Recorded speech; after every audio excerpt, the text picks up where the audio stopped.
And we're live, ladies and gents. Welcome back. This is another one. Holy cow! No fanfare this morning or this today, this evening, at the beginning of the live stream.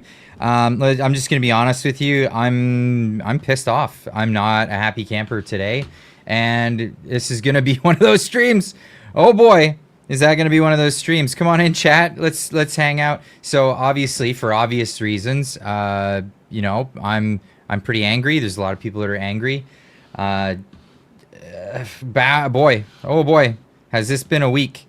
This has definitely been one of those weeks. So yeah, this is how we're gonna work our way through it. We're gonna talk about a lot of stuff that's going on right now, and yeah, we're gonna talk about it. We're gonna hit these issues, and we're gonna talk about who's saying what.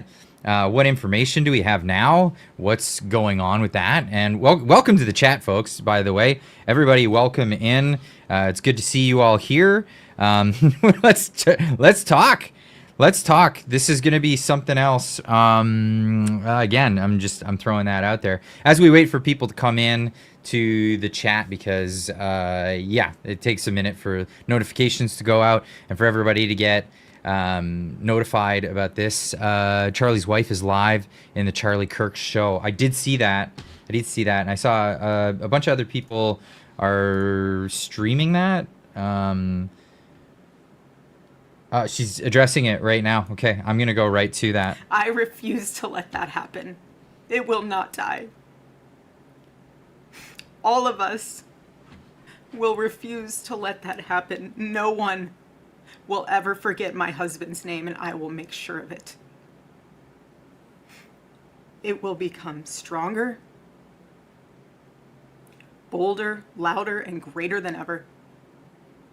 My husband's mission will not end, not even for a moment. No, no way. And one of Charlie's greatest talents was his ability, this phenomenal ability to choose great people to follow him. He could always find the ones who could handle any setback. And it's almost like he knew. He could see it in you. Even when you couldn't see it in yourself, he just knew. He knew you could handle it. You thought you only had 5% left, and he knew you had 15. He knew you were ready to go that extra mile even when you didn't. He always challenged people around him to work harder and to be better. He never gave up.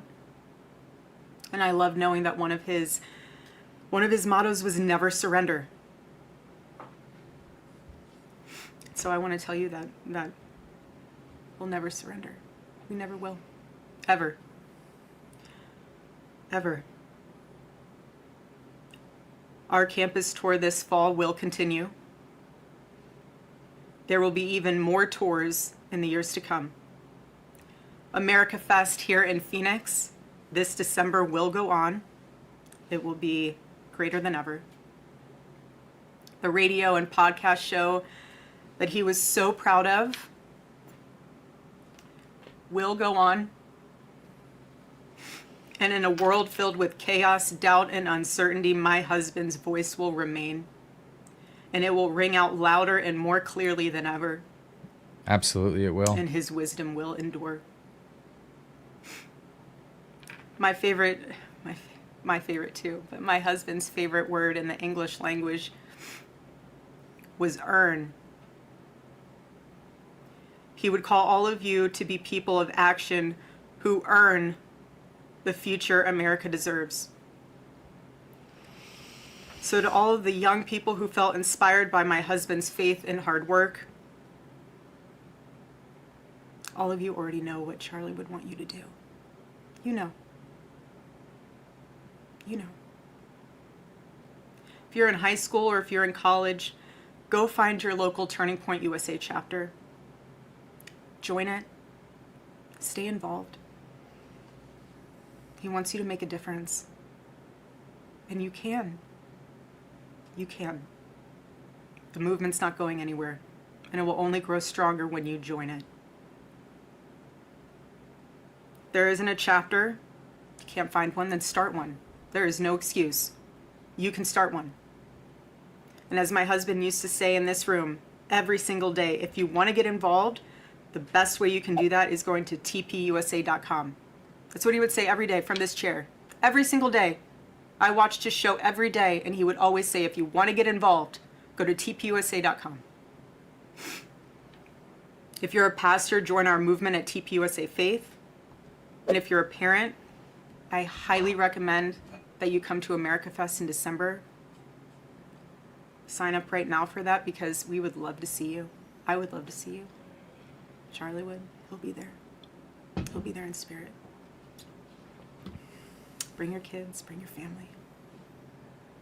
But most important of all, if you aren't a member of a church, I beg you to join one. A Bible-believing church. Wow. Our battle is not simply a political one. Above all, it is spiritual. It is spiritual. The spiritual warfare is palpable. Charlie loved his Savior with all of his heart, and he wanted every one of you to know him too. He wanted everyone to know that if they confess the Lord Jesus Christ who rose from the dead, then they will be saved. Hear me when I say this, nobody is ever too young to know the gospel. Nobody. Nobody is ever too young to get involved with saving this beautiful country, this country my husband loved and still loves. Or ever too old.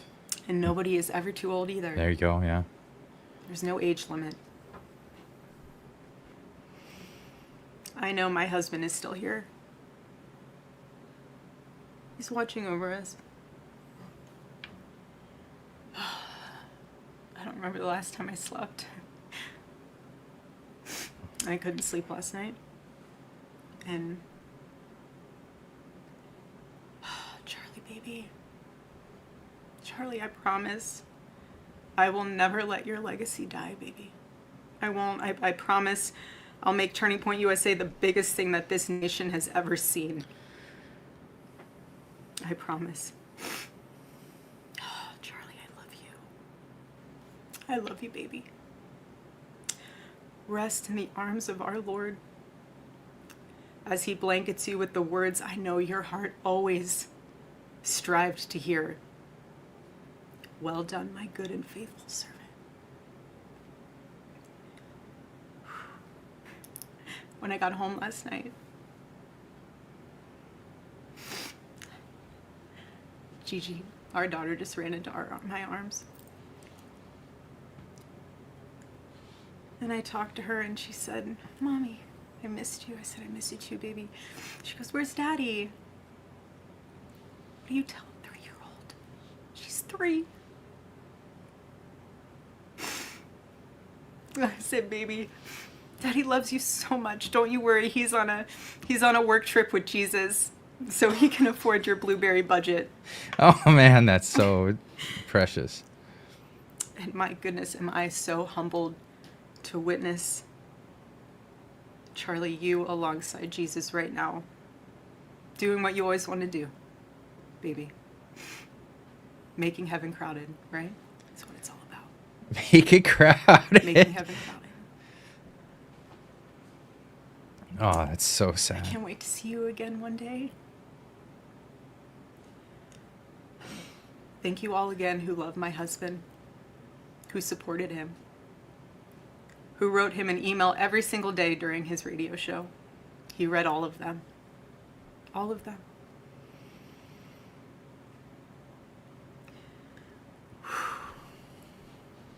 God bless you all.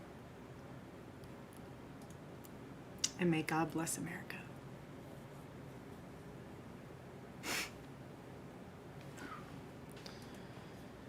My goodness, that takes courage to stand up and do that. I can't believe it. Holy cow. Mrs. Erica Kirk. Okay, we have a lot to get into. For tonight's stream because there is so much to talk about what's happened in the last few days, what's gone down, what this means for everybody, for what this means moving forward, what this means in general, and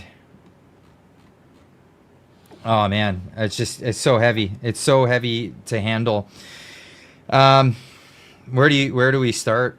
Absolutely, where do we start? We start with the news that came in today. Well, let's. I'm here to talk to the chat. I'm here to talk with you guys. What an outstanding wife she is. Absolutely. War drums beating. Yeah, that's definitely something. That's something. Charlie Hughes put a great video about this psyop. Man, we're gonna get into this, and you'll see exactly why this is. What happened. This isn't some fake. Well, maybe you're talking about the psyop of getting these people to become so damn violent. That is the psyop? Yeah. Whatever it may be, brother. I have my discrepancies with religious institutions themselves, but I can't deny the wisdom in that book. There you go. Marty is going to be blown away by this news. Yeah, he's still not back, right? He's gone. He's out in the woods. He's away from cell phone connectivity. This all happened after he left. Being divided and angry. Yes, this is what's happening. Only a matter of time before that stuff starts happening in Carney's Canada. Take back Canada blue. Yeah, is that the answer? We'll find out as time goes on. Just watch Charlie's wife talked. Wow, powerful message. Yeah, we shared part of the message here as we were getting going here in the live stream.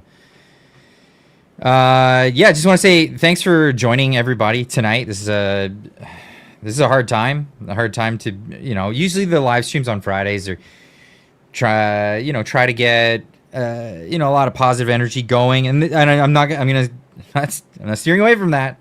And we're definitely going to be talking about some of the things that we can do more moving forward.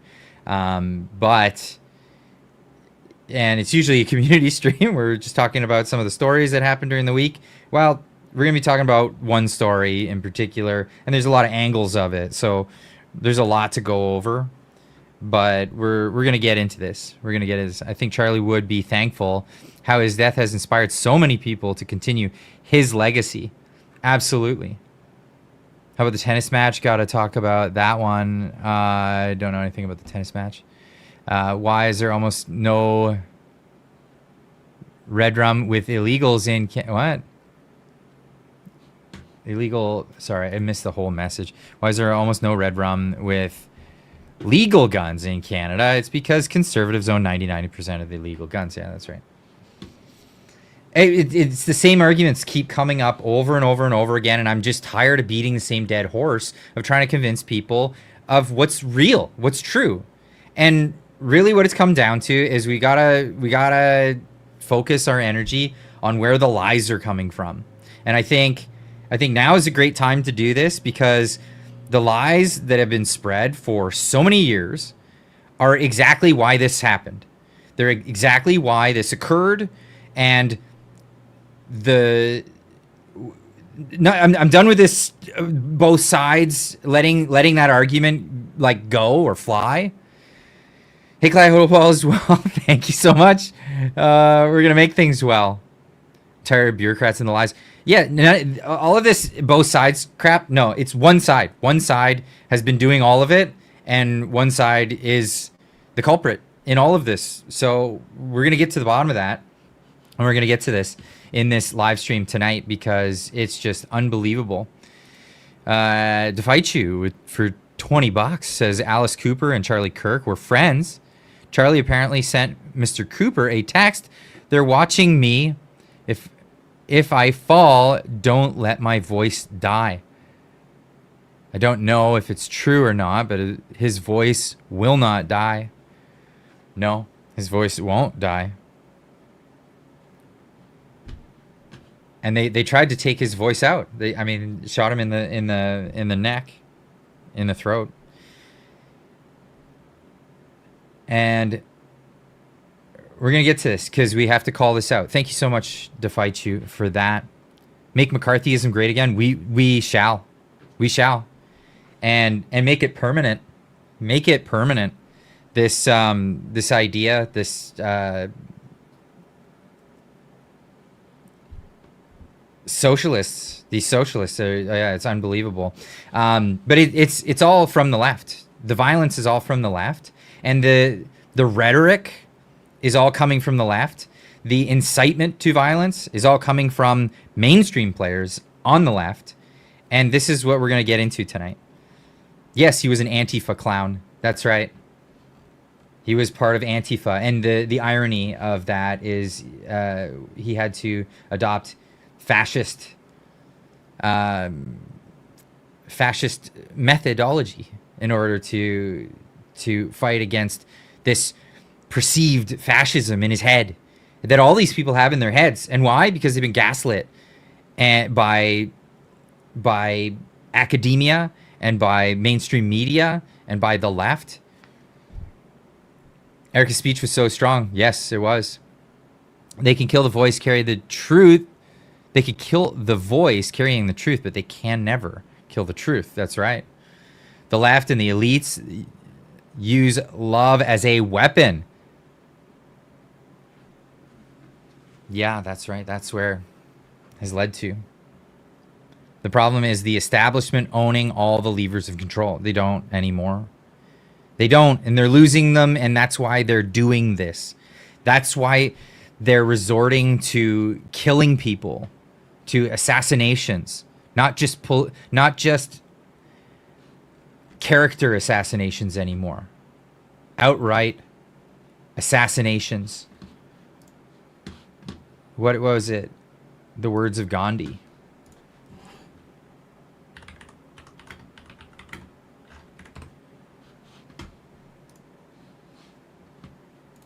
Yeah, the Mahatma Gandhi. Right here. Open the image here. Why is it on some imager page? Whatever, but pop this up. First they ignore you. Then they laugh at you. Then they fight you. And then you win. They ignored us at first. They said, "Oh, you're not even part of it." Like the MAGA movement. Remember when it was the Tea Party movement? You're nobody. You're a nobody. You're nothing. In Canada, it's the fringe minority. That's what they call them. And that's it.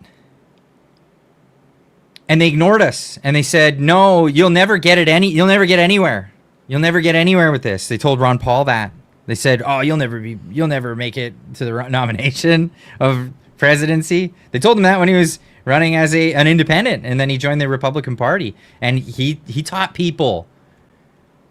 He taught people exactly how to win. Say, forget this independent stuff. No, I'm going to take over the party. I'm going to come in as a member of the mainstream party, and I'm going to take over the mainstream. I'm going to become the mainstream. Ron Paul did it. Ron Paul did it. He served for many years, and now his son Rand is serving. And then that morphed into the MAGA movement. And they said, "Oh, Donald Trump will never win, and these people are crazies." They tried to ignore it at first, and then they laughed and they ridiculed and then they mocked, and then they did that. The ridicule led to outright accusations of impropriety, then to accusations of criminality, then accusations of violence. Are you an American or Canadian?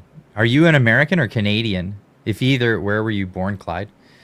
I was born in Canada to an American and a Scottish American father, a Scottish mother. Either way, I'm an American citizen. I grew up in Canada. I'm very proud to be American, actually. But then they fight you. They fight you. They fight you with words at first. They fight you by saying that you've done this or that. Oh, he's a racist. He's a bigot. He's a misogynist. He's a this. He's that. And then they convince people this stuff. And then when it gets so bad, they this is unbelievable. The mainstream were the ones to do this. They got people so angry, so riled up. Get out in the streets. Riot. Since when does a protest have to be peaceful? We heard. Should keep that up on so I can put it back up on the screen at some point during the stream here. I'll bring that up. Give me 1 second. Yeah, I want to bring that back up. But we started our day with this. Clyde, just think of how many ways they can use love as a weapon. There's so many that it caused all the people to divide it into camps. Yeah, I'm done with the camps thing anymore. There's two camps. There's you want the Western world to survive and be well. That's one camp, and the other camp wants to destroy everything. They want to destroy everything. They want to indoctrinate children. They want to dismantle the Western society. That's it. There's two camps. That's it. There's not a bunch of groups, you know? And people ask all the time, how do you unite the right? How do you unite the right? You get everyone on the same page, and everyone is now on that same page. There is no other page. This has to go. This has to be gone. We have to continue the work of Charlie Kirk and keep going, bringing that truth. This is what's important. Yukon J with a $10 super chat says, Charlie's reach surprised me. My friend's 16-year-old daughter in rural Quebec told him about what happened. It's bigger than I realized. It's thanks for being a voice for what is right.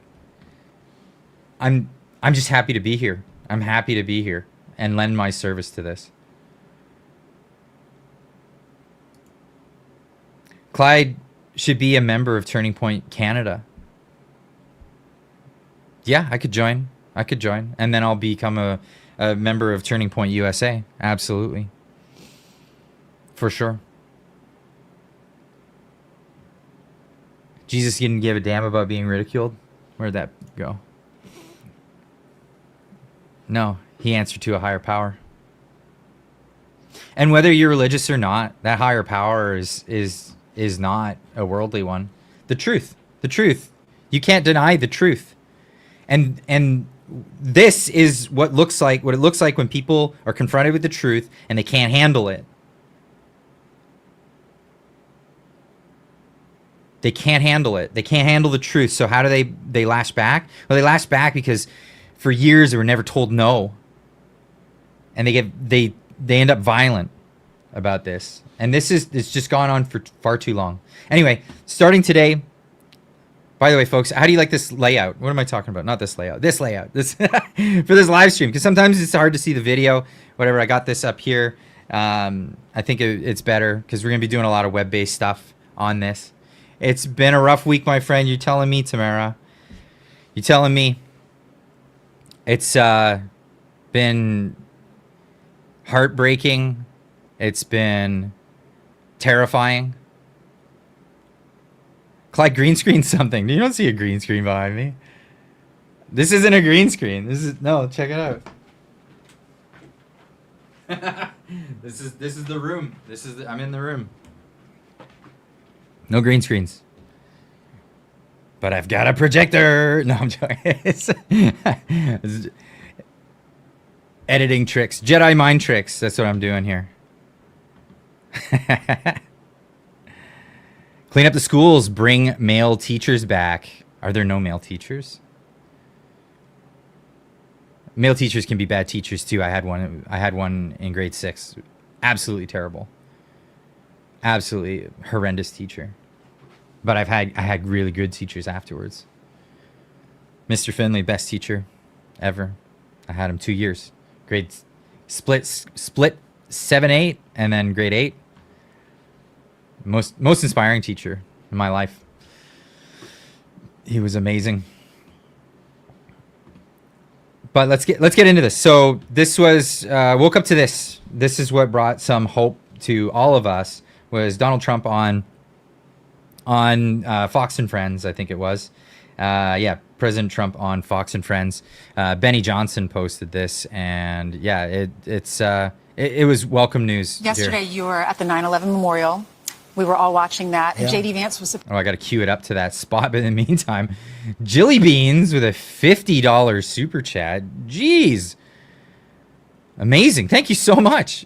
Really appreciate that. She says, an invisible line was crossed this week. They made Charlie a martyr by trying to silence his words because he was effective in getting youth and people motivated to take back their power. The woke left is losing, and they're realizing that. Woke in general is losing. Woke right is losing. Woke left is losing.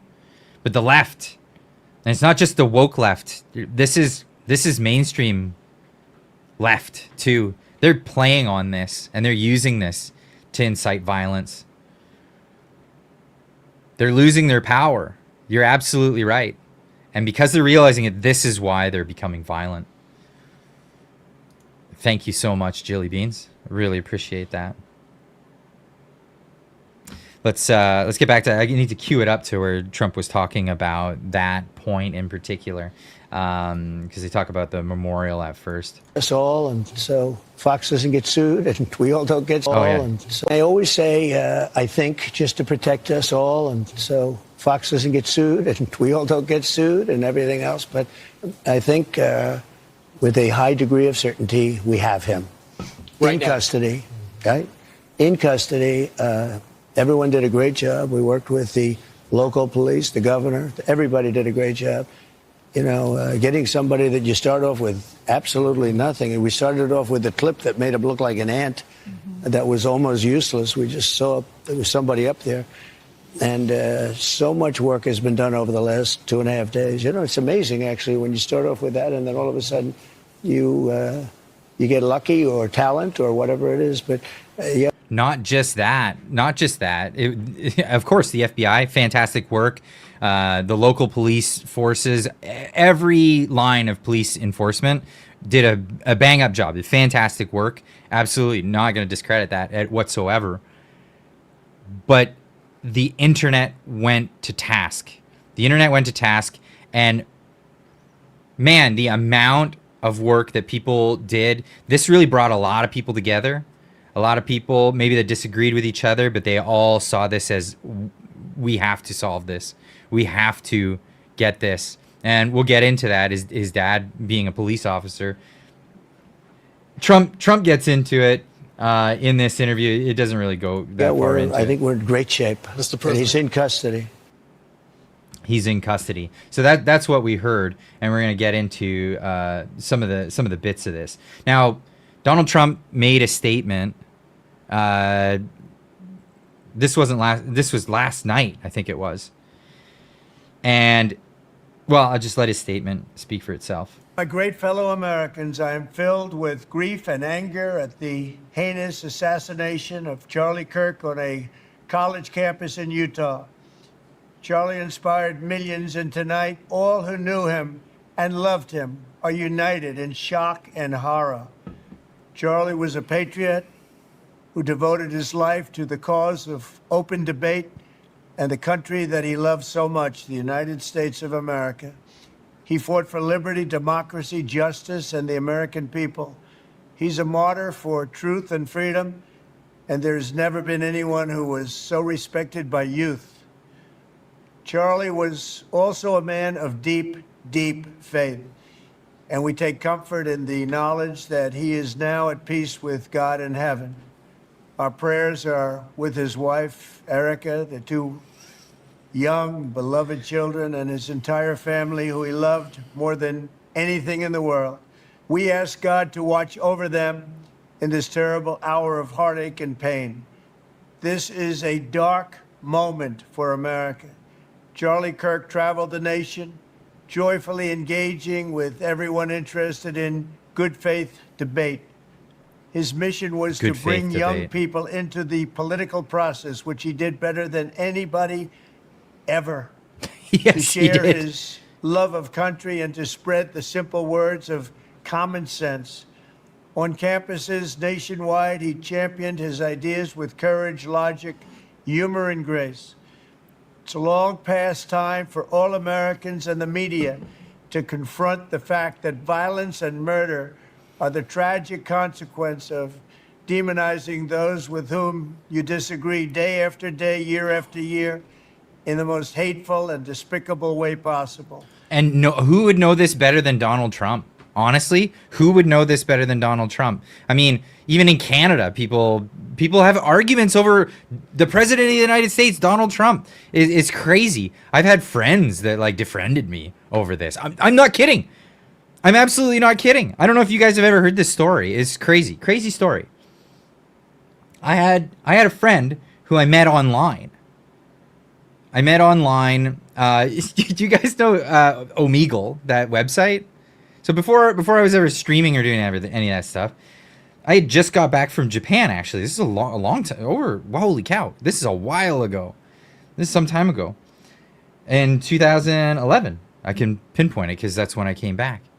I went on that Omegle website, and holy cow, that was craziness. But I ended up meeting this person who became actually a really good friend of mine, and he was from the U.S. He was from the Midwest.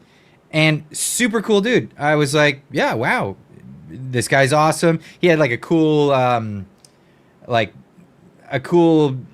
man room that he had his like computer and stuff in, and I got to meet his family members, all this stuff, and they were all super cool. And we were friends for a bunch of years, and then all of a sudden he dropped off. He dropped out. And I was like, you know, I had him on Facebook, I had him on all this stuff. Like, what happened to my buddy? What happened to this guy? And I was like, I don't know. And then at one point I saw him back online again. I'm like, hey, what's going on? What happened? What happened? He's like, oh, you wanna be my friend? I said, absolutely. What's up? What the hell? Of course I want to be your friend. And he said, well, I guess you didn't know, but I went through some things in my life. And I was like, yeah, what? Like what? And he's like, this is pretty serious, man. Like, a lot of people... Yeah, he was like a pen pal, yeah. A lot of people don't want to associate with me anymore because he had come out as gay. He had come out as gay. It was just a thing. And so many people unfriended him and shut him out of their lives. And I was like, dude, what? No, I don't care. I don't care what you do in your personal time. We're buds, you know? That's it. It doesn't go any further than that. But we're buds. That's it.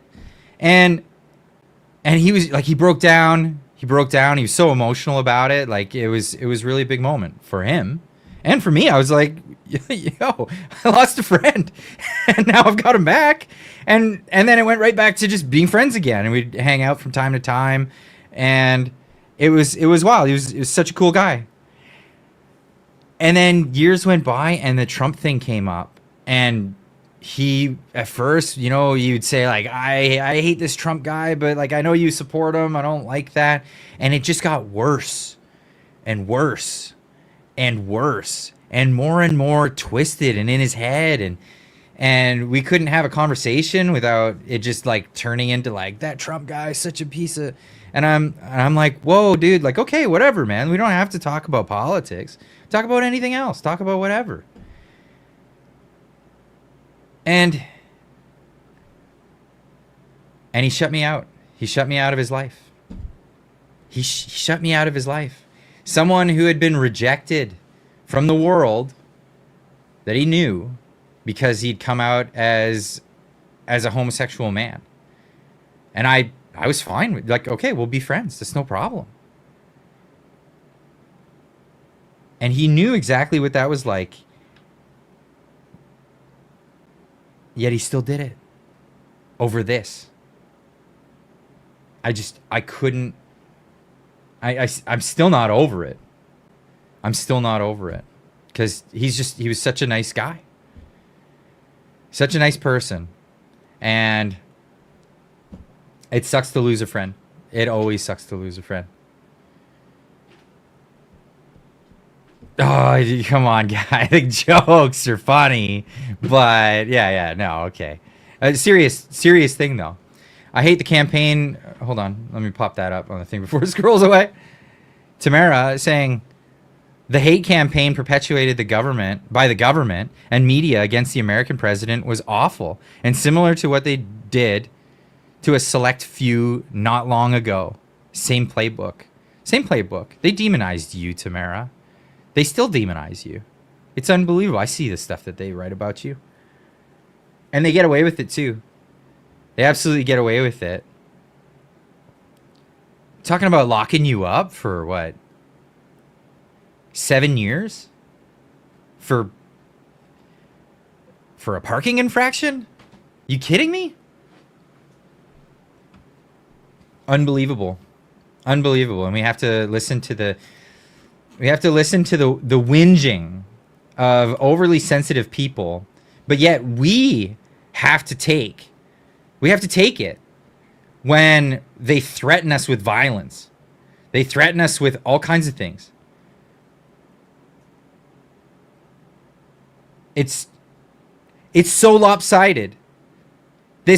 Both sides are kind of guilty of things. It's over. I'm not entertaining that once ever again. It's never going to be entertained again. Both sides are not doing the same things. Not even close. Let's get back to the President of the United States.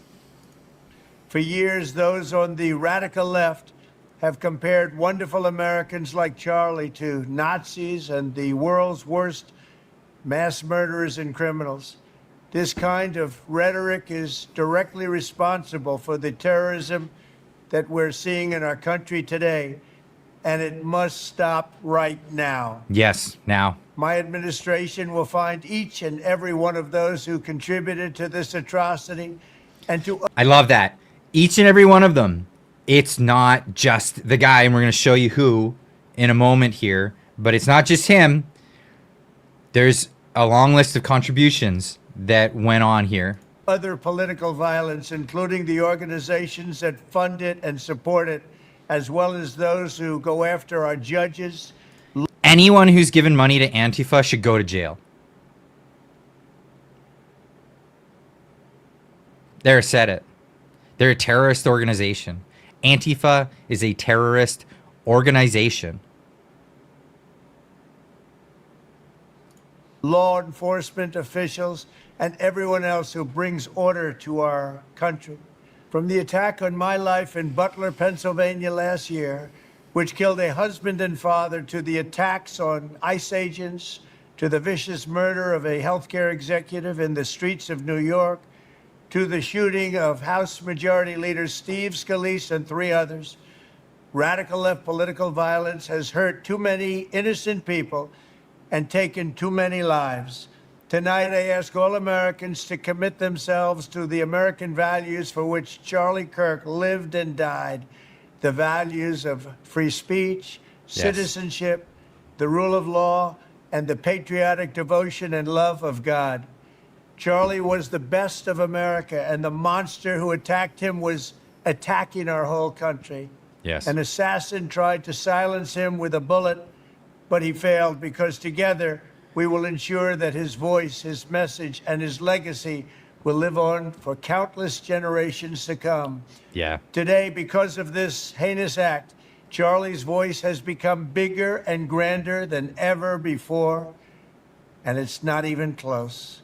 May God bless his memory, may God watch over his family, and may God bless the United States of America. Thank you.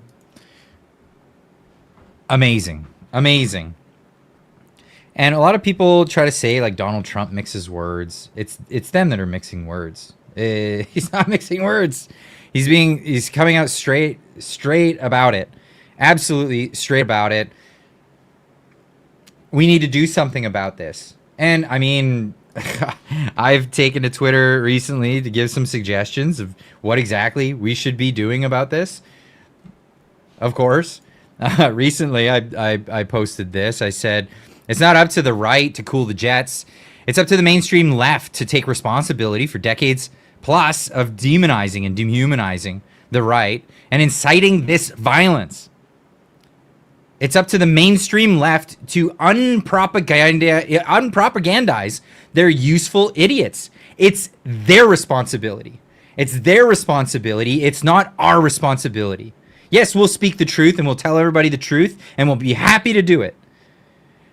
But it's up to the left, the mainstream media, the Democrat Party, the Liberal Party, the NDP, all of these factions.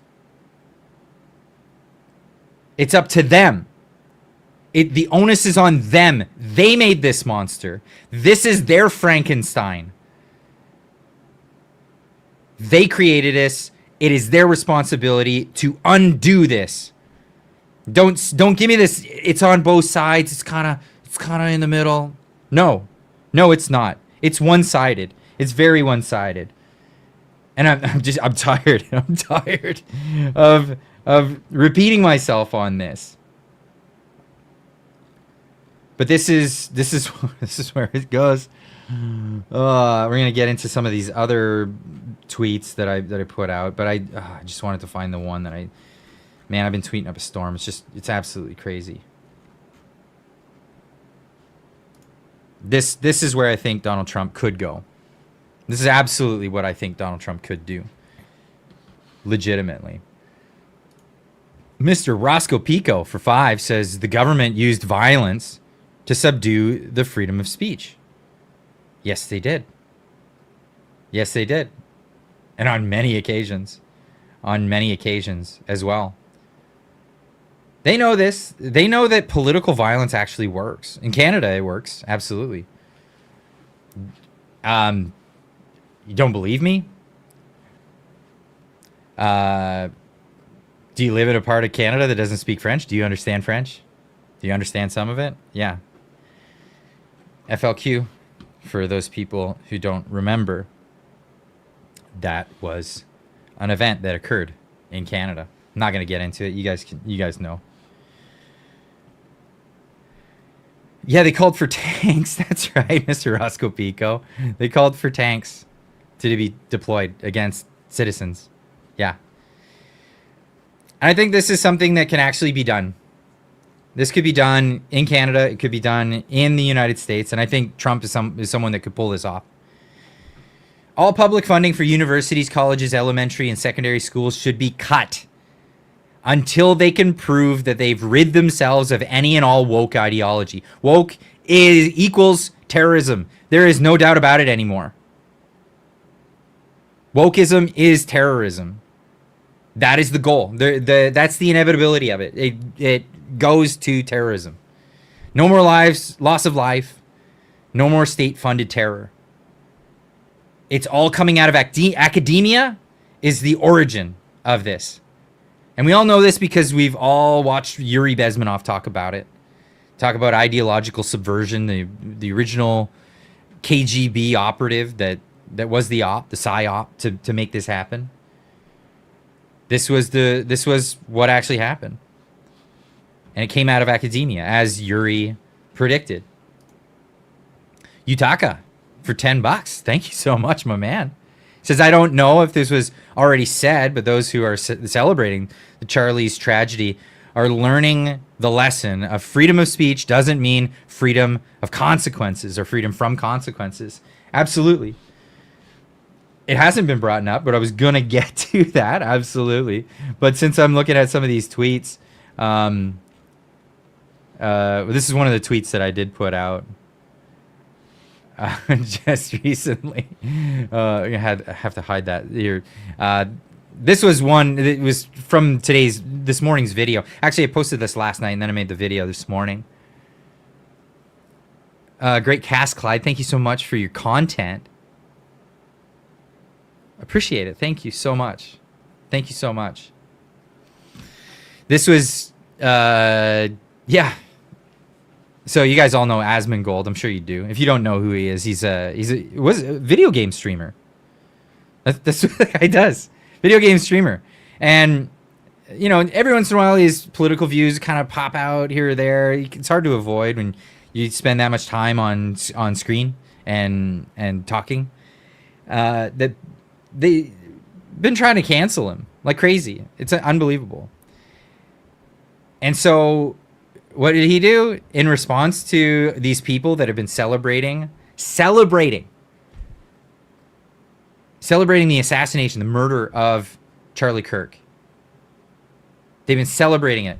He started a campaign to find out exactly who they are, where they work, and let their employers know that you won't be buying a product from them because they're a company that celebrates murder. Live by the cancel culture, die by the cancel culture. Asmongold unapologetically getting leftists who celebrate Charlie Kirk's murder fired from their jobs. How do you feel about that? How do you feel about it? I'd love to know you guys. How you feel about that? Is that Asmongold was a video game streamer turned political commentator. He does work with the Quartering. Yes. So did I not get? So he did video games, and then he just out and came out with it like a year and a half ago or something like that. Yeah. Okay. I'm just gonna talk about it because why not? Why not? Just come out and say it. Absolutely a thing. I did. Somebody inspired something great though. That's right. That was this tweet. Cancel culture meets consequence culture. This is cancel culture is when people go after you just for, I don't know, you have a benign political view. Like, I like the conservatives. And they're like, I'm going to get you fired from your job. And then make stuff up, make up fake stories, fake, like a bunch of lies about you, get you canceled. That's the thing. This is why so many people on the conservative side have just been so afraid of talking publicly. I still get it. I still hear people say it all the time. I love your stuff, but I got it on the DL, you know? Love your stuff. Cancel culture meets consequence culture. Gone are the days of being afraid to give your political opinion on the internet out of fear of losing your job. But if you celebrate the assassination of Charlie Kirk, you better get your CV ready. Hell, get a whole new identity if that's what you did. Because you know what? The internet's forever. The internet is forever. If you had a beard, shave it off. If you didn't have one, grow it. If you had purple hair, stop it. Get some help. Yeah, we're sick of it. We're tired of it. We're tired of it. I'm not even halfway into getting into what I wanted to get into. So this morning, this came out. This was the briefing to say, ladies and gentlemen, we got him in a real way. They caught the guy who did it. They caught the gunman. If you had purple hair, dye it green. Unemployment just went up. Some good jobs coming available. There you go. All those, especially in game devs, apparently, because Asmongold is getting all those game devs fired. If you happen to be in making video games, there might be some openings coming very, very soon. And happy to take conservatives might be the modus operandi on that one. I'm never self-censored because I don't care enough. That's what we love about you, Javon. Because you put your name out there. Isn't that beautiful? Isn't that just beautiful? So what kind of testing could we do to screen them out? In what sense? Like to figure out who these lefties are? Oh, geez. I mean, I guess I could get into that, but there are some things I want to get into. So this was the press conference. Video footage from UVU surveillance and identified Robinson arriving on UVU campus in a gray Dodge Challenger at approximately 8:29 a.m. on September 10th, in which he is observed on video in a plain maroon t-shirt, light-colored shorts, a black hat with a white logo, and light-colored shoes. When encountered in person by investigators in Washington County on September 12th, in the early morning hours, Robinson was observed in consistent clothing with those surveillance images. Investigators interviewed a family member of Robinson who stated that Robinson had become more political in recent years. No joke. Now on, if anybody gets all TDS-y with you, just be like, oh no, you're going to kill me? Oh no, you're going to kill me? Like, that's how we should respond to them. This is how, shame every one of them. I hate to say that, but shame everybody. And then get them to backpedal. And I'm sorry, I was just catching some of these comments. Get them to be the ones to backpedal. Because I'm sorry, but like forever saying like, I mean, I'm not racist, but I have this opinion about immigration, or I'm not this, but I, you know, and you're having a backpedal on all your stuff. Sorry, I was throwing those words out there, but yeah, no. When people are like, "Oh, I hate that Trump guy," just be like, "Whoa, whoa, whoa! You're not gonna shoot me, are you?" Yes, I think we should start doing that. Make that a thing, just a normal, everyday thing. Like, whoa, you don't have a gun on you? Are you gonna shoot? Like, whoa. I mean, I just want to say true things that I observe in reality. Are you gonna murder me for that? Right? No, let's turn the tide. I'm done apologizing for just being common sense. I'm done with it. It's over. No, never apologize for your beliefs. That's right. That's it. Turn it around. Turn it around. I'm so sick of it. It's like, he's one of those, right? You're a Trump guy. Oh, you're one of those. I'm just gonna start saying that. Whoa. Oh, you're one of those, right? You gonna shoot? Yeah, Eileen, right? Please don't shoot me. Please don't shoot me, violent person on the left. I just assume you're violent, because that's what you do. Just lost the monetization on the stream, probably. So if you can, super chats, help a brother out. I got flights to cover, going to this event that I'm hosting now, which is crazy, unbelievable. I'm very excited about it, actually. Thank you so much. The We Unify conference. We'll be talking about this in just 2 seconds. Let's get back here. And Christine May, member for 9 months, says everyone is entitled to their opinion. We all have an opinion like we have... we all have opinions like we have a-holes. We all got them. Yeah, you didn't get the whole thing. It's every... They're like, opinions are like a-holes. Everyone's got one, and most of them stink. That's the whole quote. Opinions. There you go. Opinions. But yeah, no. Here we go. This is the We Unify conference that's coming up this coming week. I have to take a bunch of time off work for it, and pay for flights and all that stuff. So yeah, if you guys can help out, that'd be... Whoa! Okay, thank you. I really appreciate that. And I don't usually prompt people for this, but also head over to the website. If you use the coupon code WE015, so that's 015, we 015, you'll get a 15% discount on any tickets that you purchase there. And you can pick and choose, like if you want to come for the day, you want to come for the dinner at night, that kind of thing. You choose. You absolutely choose. Let's get to this one from Jevan. This should help. Yes, it should. Thank you so very much. Jevan, Jandrew, thank you so much, my man. I really appreciate that. That will help. $69.99.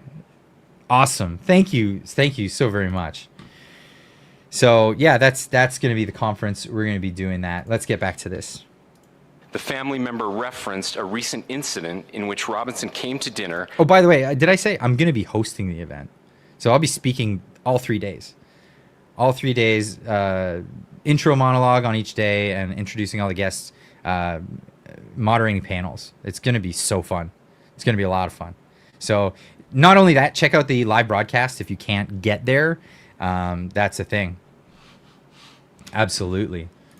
Where are we? We got Alberta Nan for 279 says, I got my tickets too soon for your code. Oh no.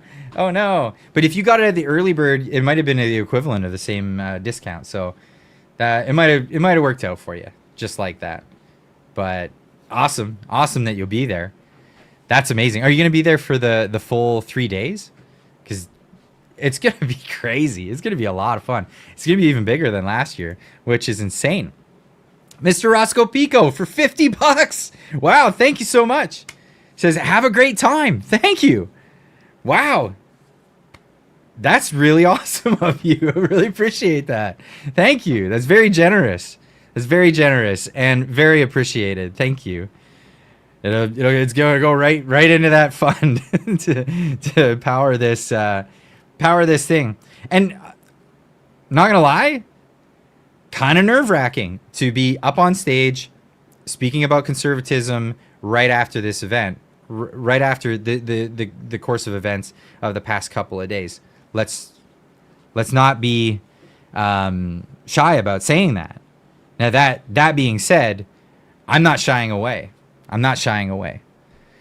I'm going to speak louder than ever. And this has motivated me to do an even better job. Absolutely. These right-wing extremists are so selfish, eh? Aren't they?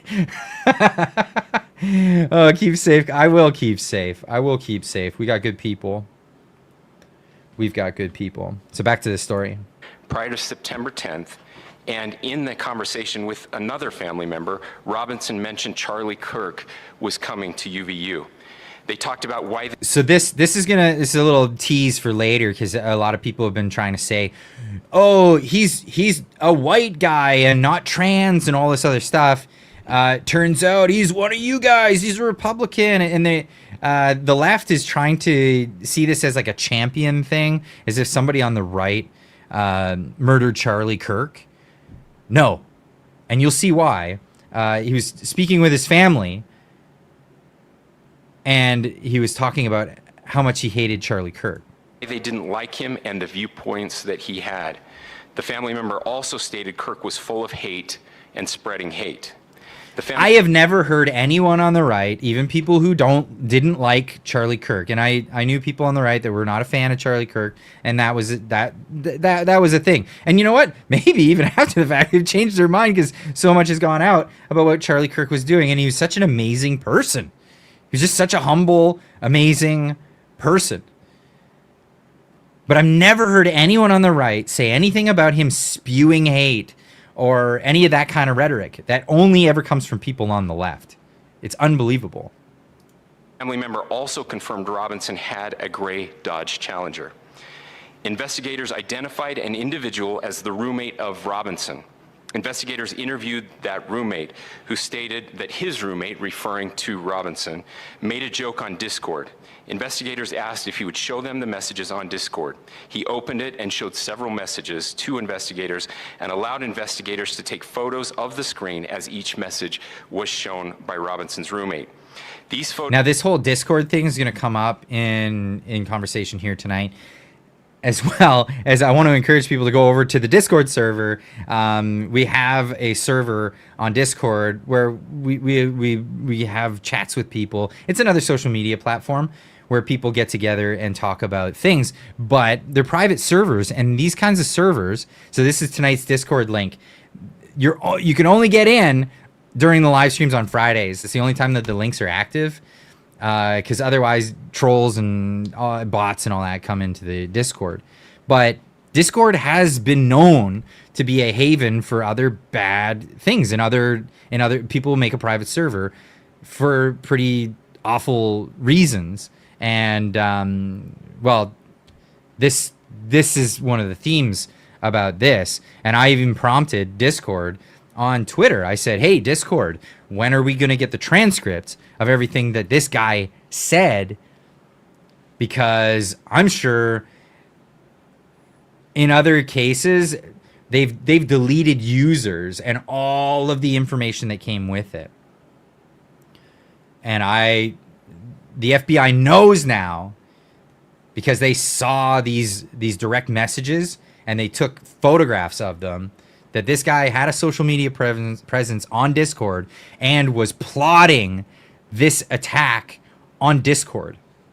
Photos consisted of various messages, including content of messages between the phone contact named Tyler with an emoji icon and Robinson's roommate's device.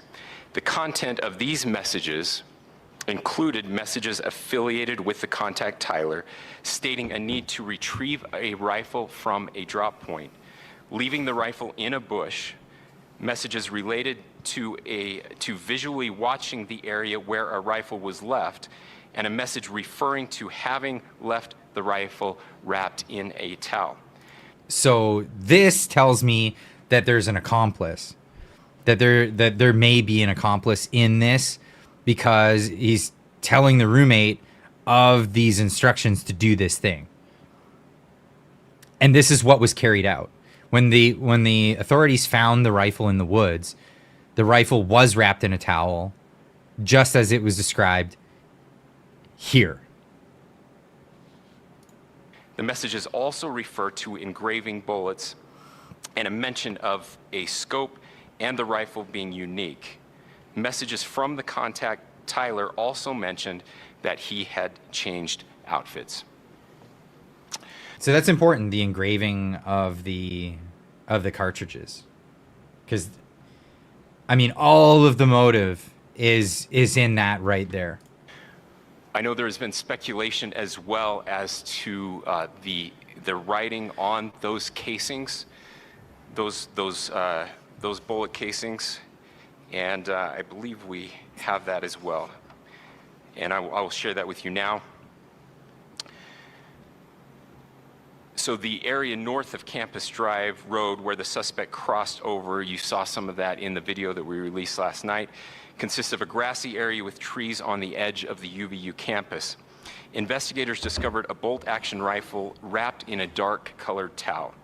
The rifle was determined to be a Mauser Model 98 30-06 caliber bolt-action rifle. The rifle had a scope mounted on top of it. Investigators noted inscriptions that had been engraved on casings found with the rifle. Inscriptions on a fired casing read, "Notices bulges, capital OWO, what's this, question mark." So this one's pretty disgusting, actually. So fast forward, do your research on this one, and irrelevant old man from the US apparently says, I had to look this one up. Was Tyler Robinson a furry? Because this is indicative of this. So Bella Chow pet food or Nazi propaganda chant. Well, that's not that. We'll get into that. But here's where that comes from. And this is an article, Know Your Meme. So is it all in? Pop that down there. What is the notices bulges OO? What's the meme? What's this meme? The phrase inscribed on the casing of the bullet fired at Charlie Kirk explained. So this is the meme. This is an old meme that this guy, obviously, if he knows this meme, is part of this community. Utah resident Tyler Robson, 22, has been named the man who allegedly shot and killed Charlie Kirk, and blah blah blah. We all know this. So what is this meme? The earliest reported use of this catchphrase, or at least part of the catchphrase, dates back to January 6, 2013, when DeviantArt user. If you guys don't know what DeviantArt is, this is it's furry. If you don't know what furries are, I don't even want to get into explaining that. Really, really awful stuff. Please do not something and make it stop. Okay, well, quick explainer. It looks like this guy's either in the furry community or associates with furries. This is what he's referencing in that quote that was put on one of the casings. Inscriptions on the 3 unfired casings read, "Hey fascist!" exclamation point, "Catch!" exclamation point. So obviously saying to who he's aiming at, which with the intentions here was Charlie Kirk, catch, hey fascist, catch. And Up arrow symbol, right arrow, and symbol, and 3 down arrow symbols. so what is that? What's the significance of that? Well, for that we have to go to Google. I'm gonna get off this page. My internet browser has that on it now. So Google Antifa symbol. What do you get? You get that symbol. This is the insignia of Antifa. Either it's the 2 flags, the black and the red flag, anti-fascist action. You see, or in other languages you see it, and then that's the symbol. That's one of the symbols. That's what was engraved into the other casing. A second unfired casing read, "Oh Bella Chow, Bella Chow, Bella Chow, Chow Chow," and a third unfired. So the Bella Chow, oh Bella Chow, Chow Chow, that is another Antifa slogan, and that's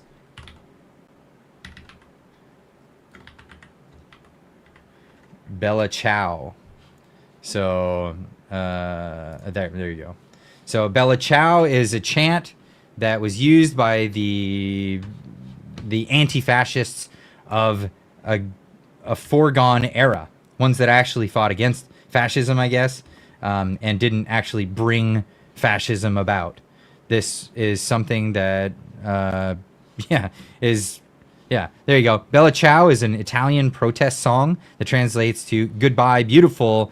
It originated from folk song sung by female rice workers, blah, blah, blah, but was used by anti-fascist partisans during World War II.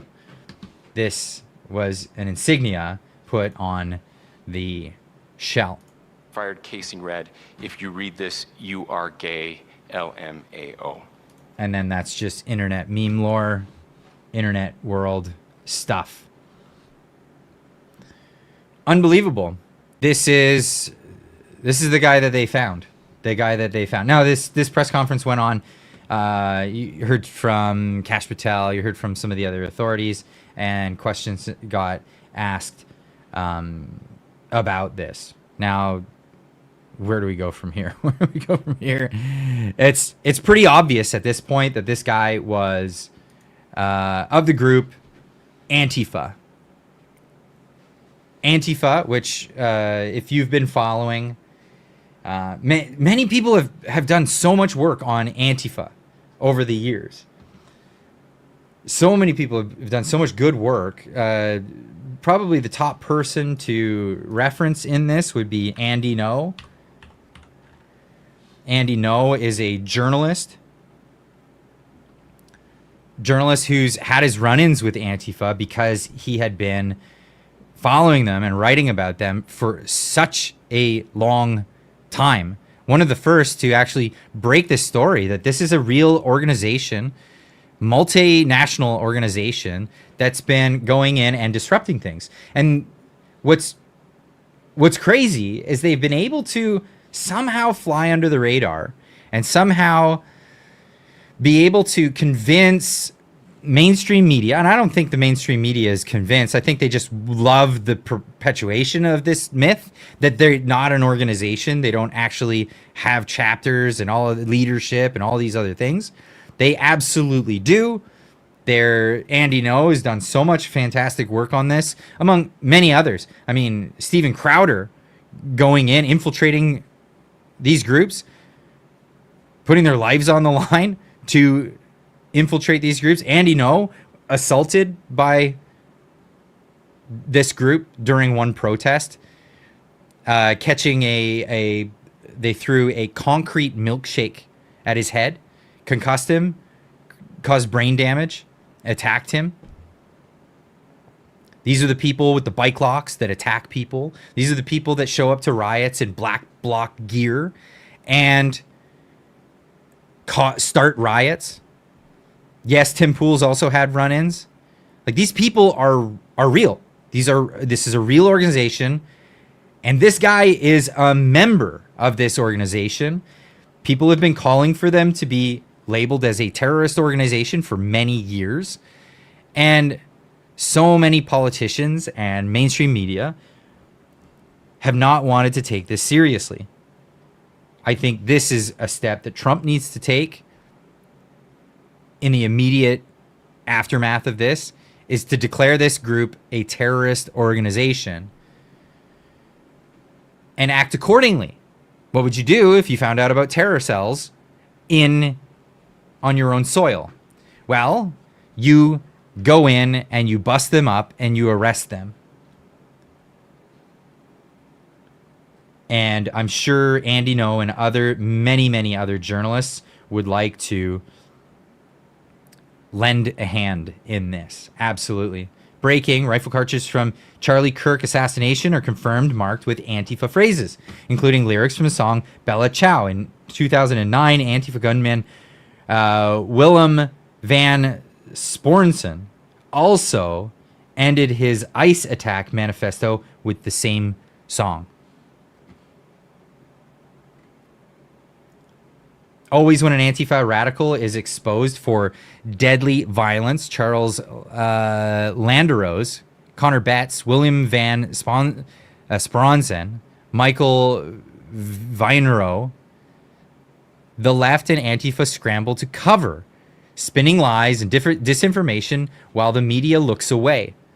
But this time, the assassination of Charlie Kirk is too big for the media to ignore, unlike how they've treated the other victims. So expect misdirection from leftists again. Claims about how the suspect's conservative parents, or that the arrows markings on the cartridges were just a video game reference, or that he didn't make trans reference, but rather a furry one. Okay. So even I even fell for that. It's not just about trans, it's about furry. It's not just about furry, it's also about trans. What they ignore are the facts. The other cartridges were inscribed with "Hey Fascist" and lyrics from an Antifa anthem, Bella Ciao. The same lyrics cited on Willem van Spronsen's manifesto before his terrorist attack in Tacoma, Washington. And the suspect's own family told investigators their son said Kirk was spreading hate, echoing the same rhetoric from Antifa. Liberals and far left now openly celebrating his murder. That's right.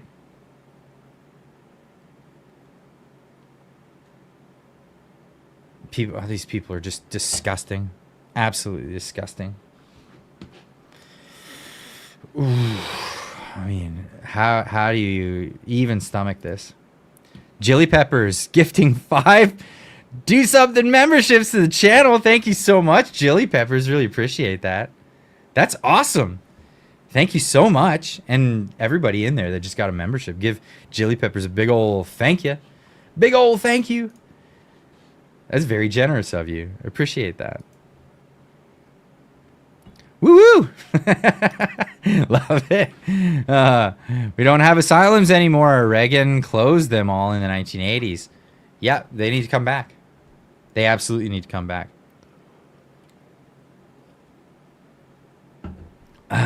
No decent being can stomach that. Thank you, Jilly Peppers. Yes. I love seeing that. I love seeing that. Let's further dive down this rabbit hole. This is unbelievable. Again, back to this. First they ignore you, then they laugh at you, then they fight you, and then you win. There's been a lot of winning. Let's be honest. There's been a lot of winning. Trump winning the presidency again, the House, the Senate. Those are wins. Those are wins. But the fight's not over. We haven't won. We've had wins. We've won battles. But the war isn't over. Not at all. Absolutely not at all. So I've got so much. Again, here's Vesper chiming in. His father, Matt, a sheriff, dear Lord, held his son in custody until the police arrived and arrested Tyler Robinson. I can't imagine what his dad must be feeling. Shame, disappointment, disgrace, anger, humiliation. He did the right thing. I don't think he had a choice. No way. It doesn't matter how much you love your son if your son does the wrong thing. It's part of teaching your son to be a man is to own up to the things that you've done.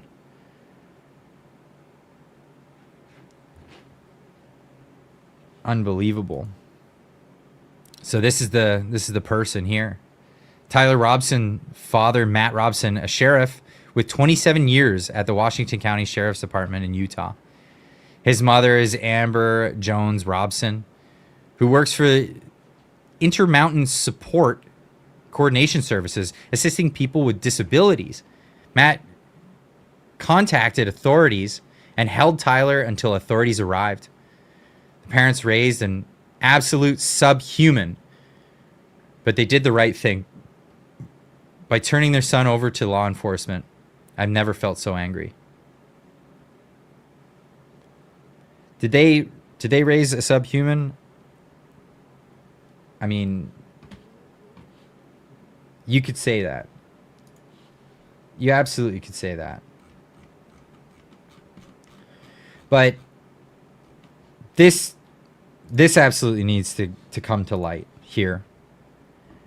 This is Dinesh D'Souza, because everybody's been pulling stuff out of the internet. There's a lot of people saying, like, how is it that this guy has no social media presence at all? He does not have no social media presence.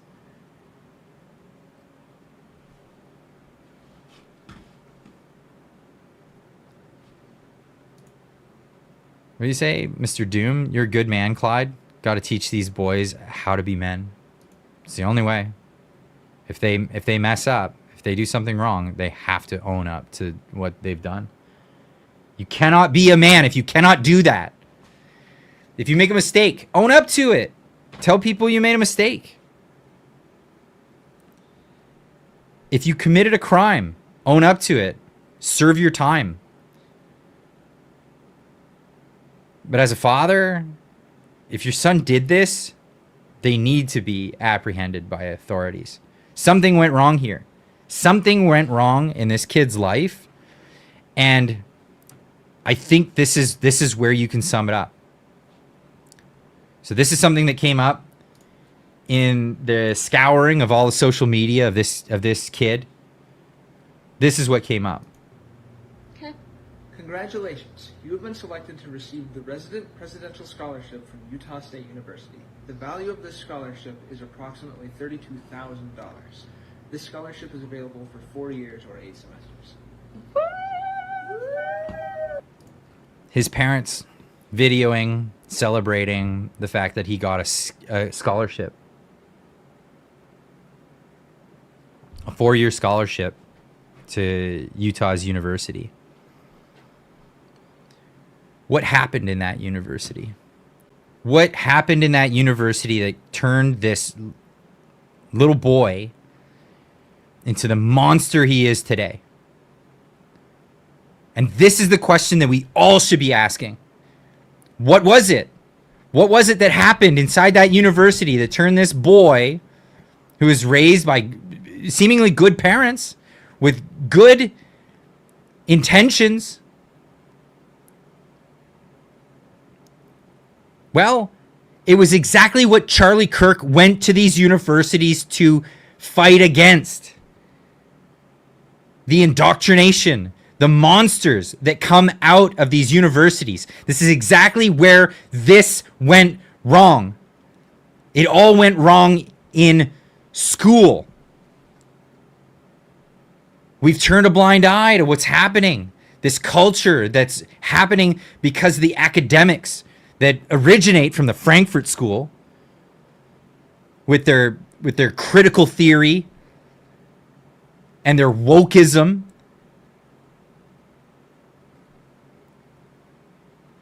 the intersectionality, the white fragility, all of these things are manifesting in these cultish schools that are churning out murderers.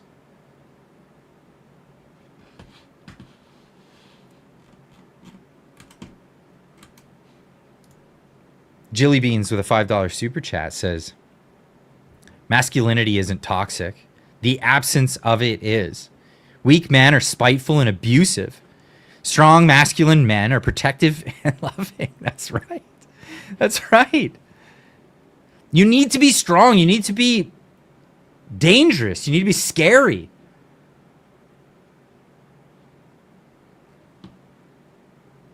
Peterson talks about this. He says, be terrifying and then learn to control that beast. Because it's knowing, because men are strong, let's just be honest. It's knowing how to control that strength that makes you a man. Just being strong doesn't make you a strong man. No, it doesn't make you a man at all. Being strong. Of Mice and Men was a great tale of someone who was absolutely strong, but he was a boy inside. And how destructive was that? Just wanted to pet the rabbits. That's all he wanted to do, was pet the rabbits. Tamara says, Clyde, I watched the same thing happen to my oldest daughter after university. A complete reversal. This is what they've been doing. These universities have been churning this out. This is the failure. This is the failure right here. We see it. And there is no starker contrast between what this boy was when he went into university and what he came out to become. He came out to be a monster. Dinesh D'Souza pointing this out. If you have any doubt about the responsibility of academia in turning relatively normal kids into monsters, I give you Tyler Robinson.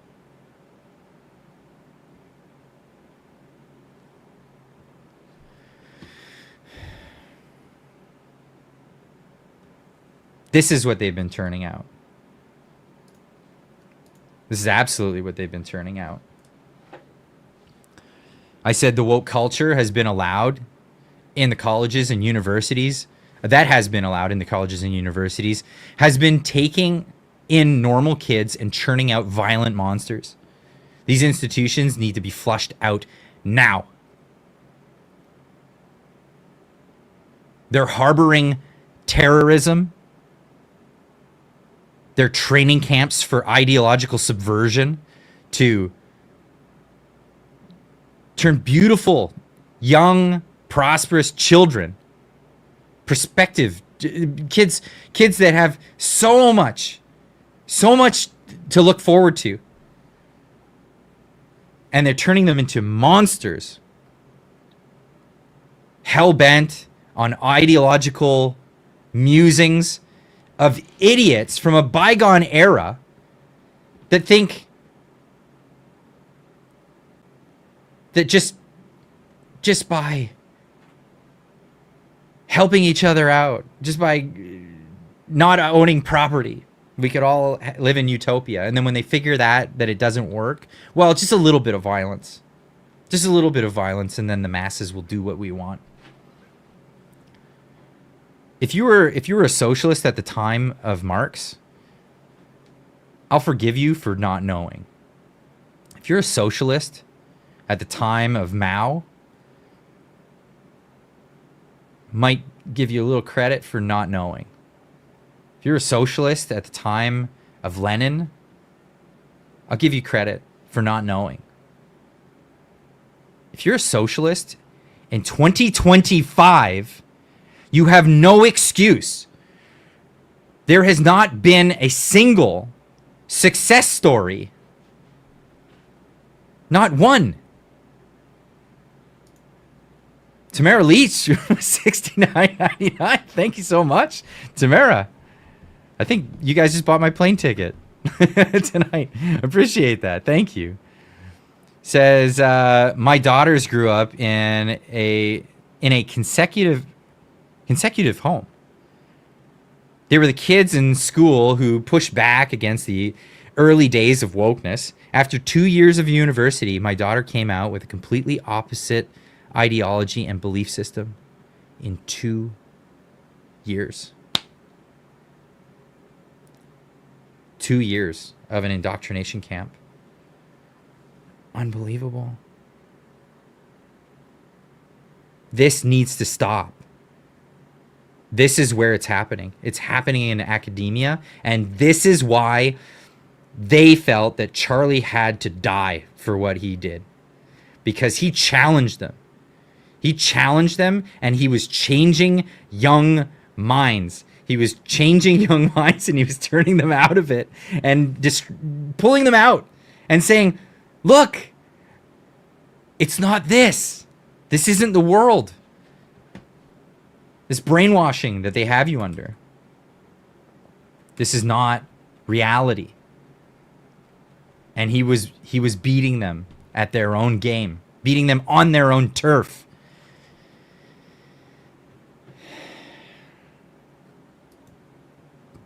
Javon John Drew with another big super chat, $69.99. Thank you so much. He says a coworker had a psychiatrist convince his twin sister that she was a man and a lesbian, and that her parents are to blame for all of her problems.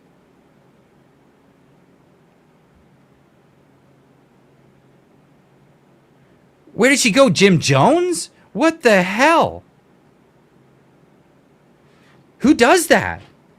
Convince you that you're some other character and that you need to distance yourself from this is just, wow. That's unbelievable to me. That is unbelievable to me. I just, and people fall for it. People absolutely fall for it.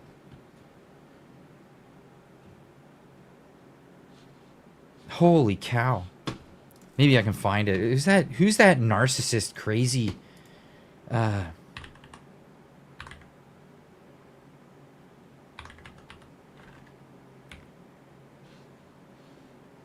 how do you even spell that? I'm spelling it incorrectly. Am I actually spelling that incorrectly? I'm terrible at spelling. If the whole dyslexia thing doesn't affect that. I'm just bad at it. Was it tells kids to go no contact. This is some of this stuff. Yeah, here it is. His name's Jeffrey Marsh. It's just unbelievable. Mr. Roscoe Pico for 5 says, I've ended up in a Crowbar hotel a while back. I caught someone taking decent pictures of people on a bus, and I lost it. Piglets, Project Pervs. I don't even know what you're getting at in that. What? You lost it. Piglets, Project Pervs. PPP. You'd be amazed at how often parents are blamed. Holy cow. Like, there are times that parents are to blame for this stuff. For abuses and things like that. I get that. But this is just unreal. LVT for 10 says universities are indoctrination centers, no doubt about it. My stepson graduated from USASC or ASK, and he and I talked about the woke stuff going on at the school. Thank God he did not get brainwashed. Tell me he went for like engineering or something like that. That's usually the case where you got like someone who's going in for something technical and they're just like, just get it. Leave me alone with all that stuff. My brain's too full of like, equations and all of that stuff. I can't even do that. I can't. I got no time.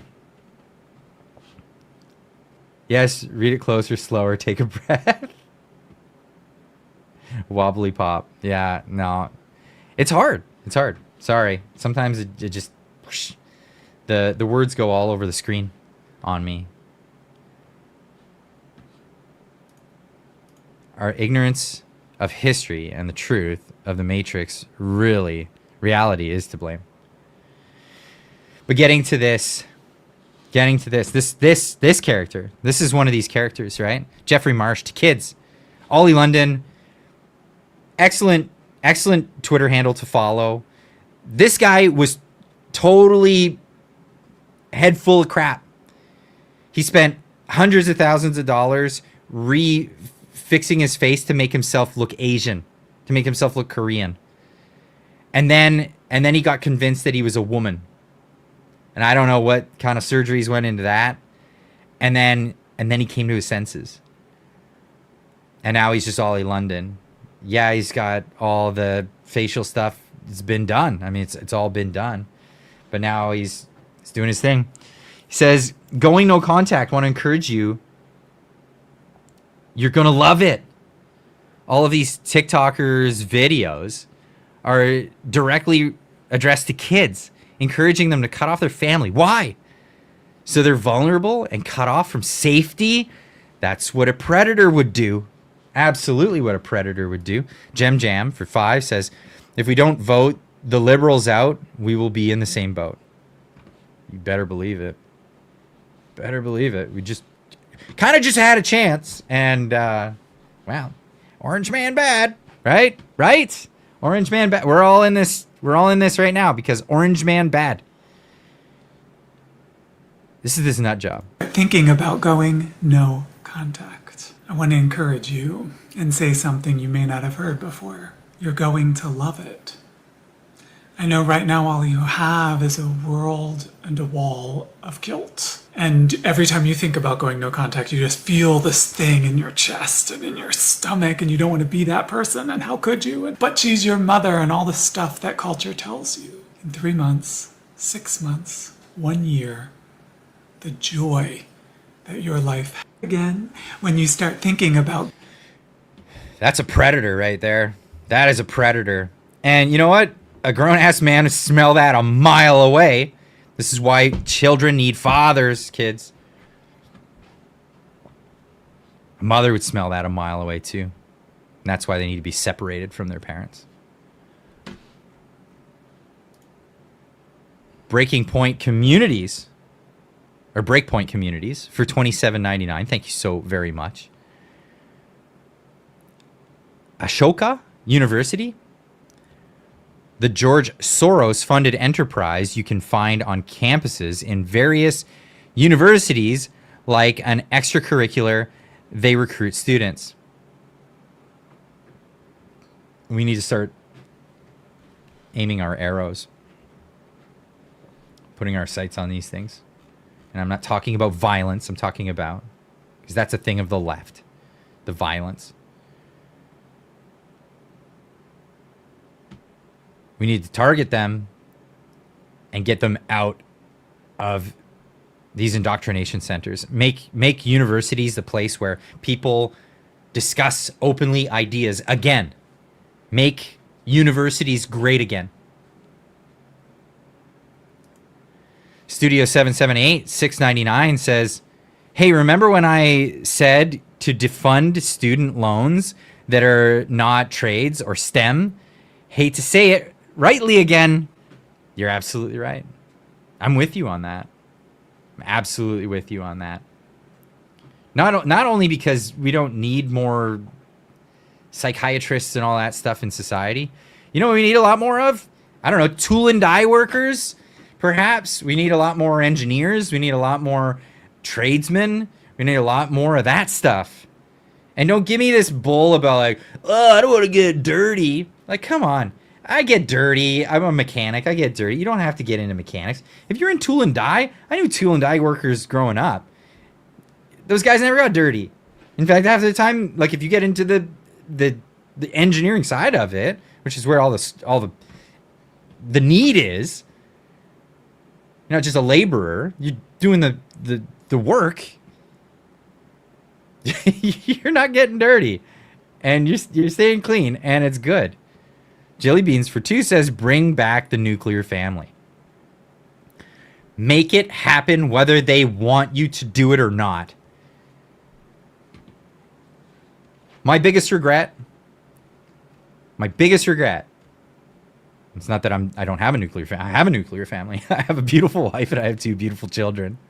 My biggest regret is taking so long to do it. That's my biggest regret. Is not getting right into it sooner. Don't get me wrong, I loved traveling and doing all this stuff with my wife for such a long time. But we could have got a lot of it in a shorter period of time and then got right to making family, you know? And if I could tell my younger self, and go back in time and say the same thing, I'd say, do it how you did it, but get started 5, 8 years earlier. Get started earlier. And not because you should have those 2 kids that much sooner. No, I want to have the kids that I have now. I just want to have more kids. That's what we should be doing. Have more kids, Clyde. Yes. God willing, we will. Nor 49 RC for $10. Thank you so much. Says, our perceived reality right now has been done so many times in history on many different levels, with the left promoting it in the slightest of ways. It's a slow boil. It is a slow boil. It's that frog that the proverbial frog that we all know of. We're getting back to this monster that we've seen so much of lately. Well, maybe you haven't seen so much. Oops. I need to pull this off the screen. It's covering my face. This monster. Separate from your parents. This is what they tell you. They want you to be angry. They want you to be angry. Angry. Go out, buy a gun. Did you catch that? Protect trans kids with a knife. I believe this is a public official as well. Go out, buy a gun. It's okay to be angry. Get out of my face now! If you try to stop me from going into a woman's bathroom, Excuse me, it's ma'am. be the last mistake you ever make. Oh, try me, bud. It's ma'am. Find that anger. Just because people. Hey. See, the reason people are able to do this is because they know that people are not going to react back. You get it?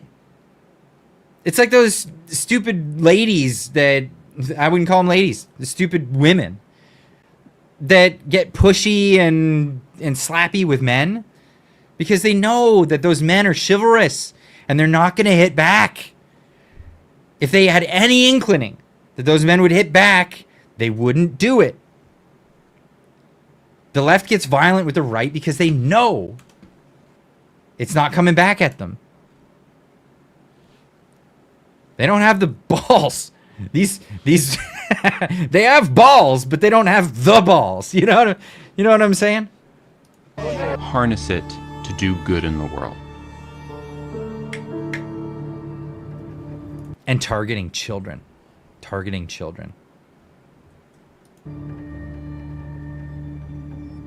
This anger Done,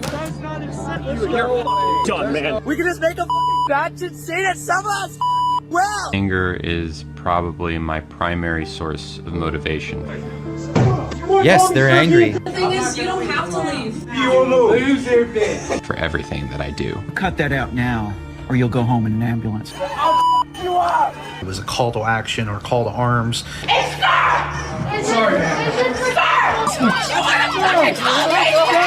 Now, see, I'm a man, and to become a man that other men call sir, it took a lot of work. You don't get, this is like, what are you appropriating, sir? Forget you. You don't just get to be called sir. No. Forget it. Don't be afraid to show your anger. Yeah. And that's what they do. That's all they do. It's all they do is show their anger and react violently and do this over and over and over again. They keep it up. They keep it up, and they keep coming, and they keep coming. And it gets encouraged. It absolutely gets encouraged by the media. They're calling for this. Absolutely calling for it. Man, I have so many tabs open. I'm trying to find what exactly I'm talking about. It's hard to find in all of this. There's so much. But this is being encouraged on a regular basis. We see it here. Here's and again, this is not a fringe part of society. This is the mainstream Democrat Party. It's unbelievable. Tamara says, thanks for a great show tonight, Clyde. Great to see everyone. This is an important discussion. Was in court all day and my mind is mush after this week. Good night and have a great weekend. Good night, Tamara. Thank you so much for coming in. It was great to have you. Absolutely great to have you. This, whoops, there we go. That's the one I was looking for. This is exactly what the mainstream Democrats and left and the media have been preaching.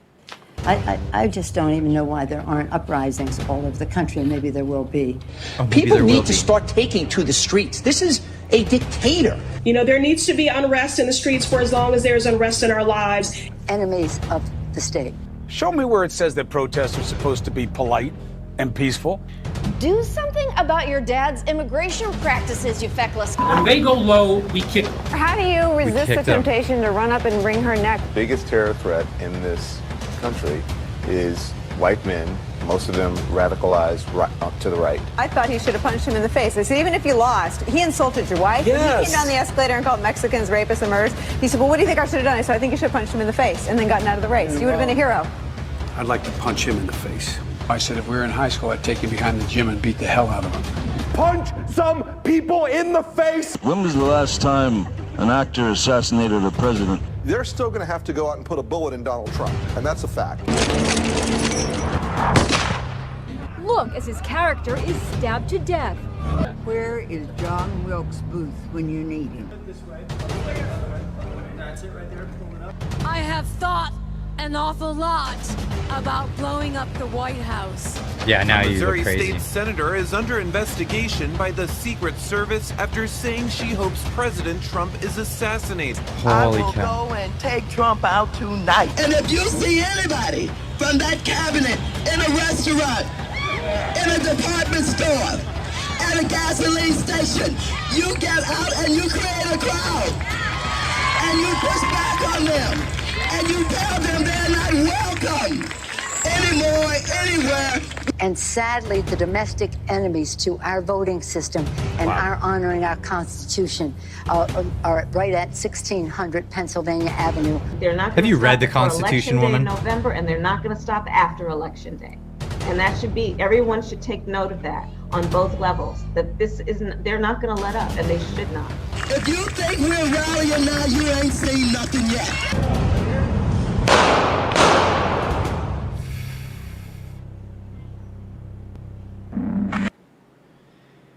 Violence. Violence is what they have to offer. Violence is what they provide. This is what they bring to the table. And Charlie said it best. He said it best. Waniska for 10 says, notice all the people who are assassinated are promoting peace. Gandhi, JFK, RFK, John Lennon, Charlie Kirk, George Carlin. George Carlin wasn't assassinated, was he? He was very old when he died. Yes. People who promote peace and talking things through. Even though John Lennon was, you know, mixed up in socialism and all that stuff. He definitely was preaching peace. And I think he was, like, personally, I just think he was mistaken on political ideology. But that could have been worked out with dialogue. Right? Absolutely could have been worked out with dialogue. And Charlie Kirk knew this. He said it. He said it right here. I go around universities and have challenging conversations, and this is when he got started. And this woman was so surprised, like, what is this even for? What are you doing? Interesting thing. Waniska, quote by Carlin for $2. Oh, okay. Oh, that was a quote from Carlin. Not that Carlin was assassinated. Gotcha. Carlin died at 71. Yeah, he wasn't that old.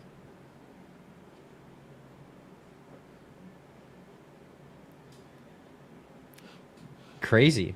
So this is when Charlie was getting started, and he didn't have the giant crowds that he had even in the past years. Giant crowds. And this woman was like confused. What is this even for? I go around universities and have challenging conversations, and because that's what is so important to our country, is to find our disagreements respectfully, because when people stop talking, that's when violence happens. I've never seen someone do this. Well, it's a growing trend because people like me are facing violence, assaults, the left. Yes, the campus, Antifa. I've been stormed out of restaurants. I've been assaulted publicly, multiple death threats. Okay, so what's your goal in all this? There's more people that agree with me than some people would actually believe, and they come out of the woodwork when I do stuff like this. We record all of it so that we put it on the internet so people can see these ideas collide. When people stop talking, that's when you get violence. That's when civil war happens, because you start to think the other side is so evil and they lose their humanity. I go around universities. I hate to say that the other side isn't losing their humanity. I hate to say that they aren't. But it's absolutely insane. Here's the meme. We all know this meme. What was it, just last year? And Elon Musk posted this, but now it's got an extra bit to it, which I'm kind of hiding at the moment. But left versus right. It's at the top. It's like, you know, you have left and right, and somebody might be just left of center, and whatever. It's just kind of left of center. Then the left scoots all the way to the left, goes even further left, and it's like, brah. That person didn't move, but the center line moved. And then, holy cow, they go so far left that they're like, oh, you're right. And then, here's this year. Yeah. That's how far left they've gone. That's how far left they've gone. And it's insane. And people on the left are just saying that I can't do this anymore. I can't do this. So breaking fucking news, Charlie Kirk got shot in the fucking neck. That was the last bastion. I can't be a liberal. Sorry for the F-bombs. You see the fucking comments? I hope the gun is okay. The same fucking people asking for moral decency. I cannot in good faith align myself with you guys anymore. I once had a headache. You'll be alright. Because you don't agree with him politically? Okay. Whatever happens next, in retaliation, whoever did that shit, I hope they throw the whole fucking book at you. The whole fucking book at you. While I did not agree with his views, when you put violence in the fucking middle of the equation, all this shit goes out the window. Everything that you stand for goes out the fucking window. Who's next? Candace Owens? Take that shit as a warning. Stop doing the fucking public panels, bro. Stop doing all that. Oh, what do you think about him? These people are fucking insane. oh well, both sides are. No, these people are fucking insane, dude.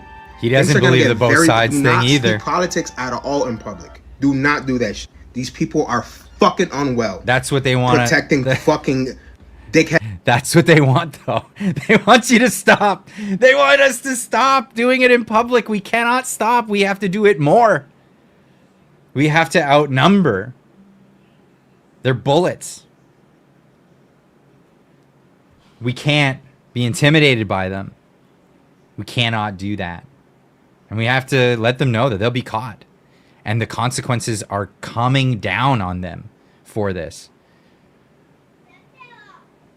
Let's not forget, in the state of Utah, the death penalty is still a thing. Absolutely. The channel that I follow showcased a bunch of this. This is, it's hidden. There it is. Conservative Vibes. Right down there. Conservative Vibes. Go check them out if you like lighthearted, but like a little bit more politically motivated. He does a lot of if you don't laugh, you're a liberal. If you laugh, you're conservative kind of things. And he's from Utah. He was at the event when it happened. Tragic. I mean, he went to meet Charlie Kirk. Unbelievable. Clyde, I follow CV too. Yeah, CV's great. He's fantastic. I binge watch his stuff. This is funny. Great compilations of just funny clips, and it's a lot of fun. So if you want lighthearted stuff, absolutely, definitely follow Conservative Vibes. He's great. He's great, and he put out this video because I mean, obviously that was tragic. He was part of it. He was there, and immediately the aftermath, the vitriol, the celebrations is just so disgusting. You know, there's a special place in hell for these people. Real special. I would say pour one out for Kirky boy, but I don't waste good beer on little bitches. I haven't posted on TikTok in a long time, but I'm gonna now because rest in peace, bozo! Charlie Kirk just got put down like a fucking dog in Utah, and I could not be happier. Praise fucking be. I do not, and I will not, ever feel bad when bad people get what the fuck they deserve. Charlie Kirk got shot? That's awful. That's so sad. I just heard that someone shot Charlie Kirk? Dang it. Ah, shucks. Thoughts and prayers. These videos should piss you off. If you're a good, decent person who has any kind of faith in humanity, these videos should piss you off. Charlie Kirk died? Oh my god. Yep. I think I'm gonna have chicken tenders for dinner. What are you? Wow, you don't care at all? Why would I? He was a human being. Being an organized assembly of flesh and organs doesn't mean you deserve mourning. It's like the abortion argument. You're just a clump of cells. Yep. Great point. Yeah, you're just a clump of cells. Oh my god. Oh, it's so enraging. It's so infuriating. I have a hard time containing myself over that one. Studio 778 for $13.99. Now the man is dead. The left is on X blasting lies about him to control the narrative, including lying about the shooter. My ex is blowing up, and he can't defend himself. Standard communist move. Absolutely. Standard communist move. That's what they want. They want to do that. They want to defend it. They want to defend it. And they want to try to say that he wasn't on the left. Pierce Morgan jumping in on this, making a very good point. Saying Charlie Kirk's assassin, Tyler Robson, 22. Killed him because he hated his opinions and thought he was a fascist. Yet, ironically, he was the fascist, killing someone to silence their opposing views. The woke left loved to say speech is violent. It's not. Violence is Violence is violence. Unbelievable. So, here we come. I saw this just before getting onto the live stream. CBC, which is funded by the Canadian government, just posted a video that says, "Why killed Charlie Kirk?" Andrew Chang explores the Turning Point USA co-founder was so patronizing his role with the MAGA movement and how his assassination fits into the larger picture of political violence in the US. Again, this both sides argument. Why? It's Charlie Kirk that fits into all the violence that's occurring. If you ever listen to Charlie Kirk, he was just telling people, find Jesus, find God, preaching peace, preaching dialogue. People got upset with his opinions because, yes, he said abortion's murder. He would say things like that, and he would be unabashed about it. But is that violence? No. Is that inciting violence? No. By saying that what you do is violent is not inciting violence at all.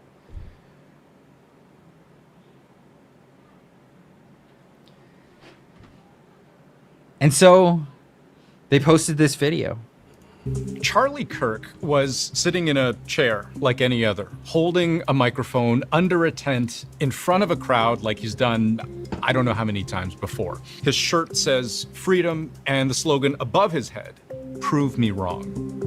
He's answering a question about mass shooters. Do you know how many mass shooters there have been in America over the last 10 years? His response, as it often was, is to ask a question of his own. Counting or not counting gang violence? He lowers the microphone, exposing his neck for the briefest of moments. This right here is where the bullet entered. His neck was exposed all the time, except when he was, I don't know, what kind of writers do you have at CBC? This is just drivel. It's awful.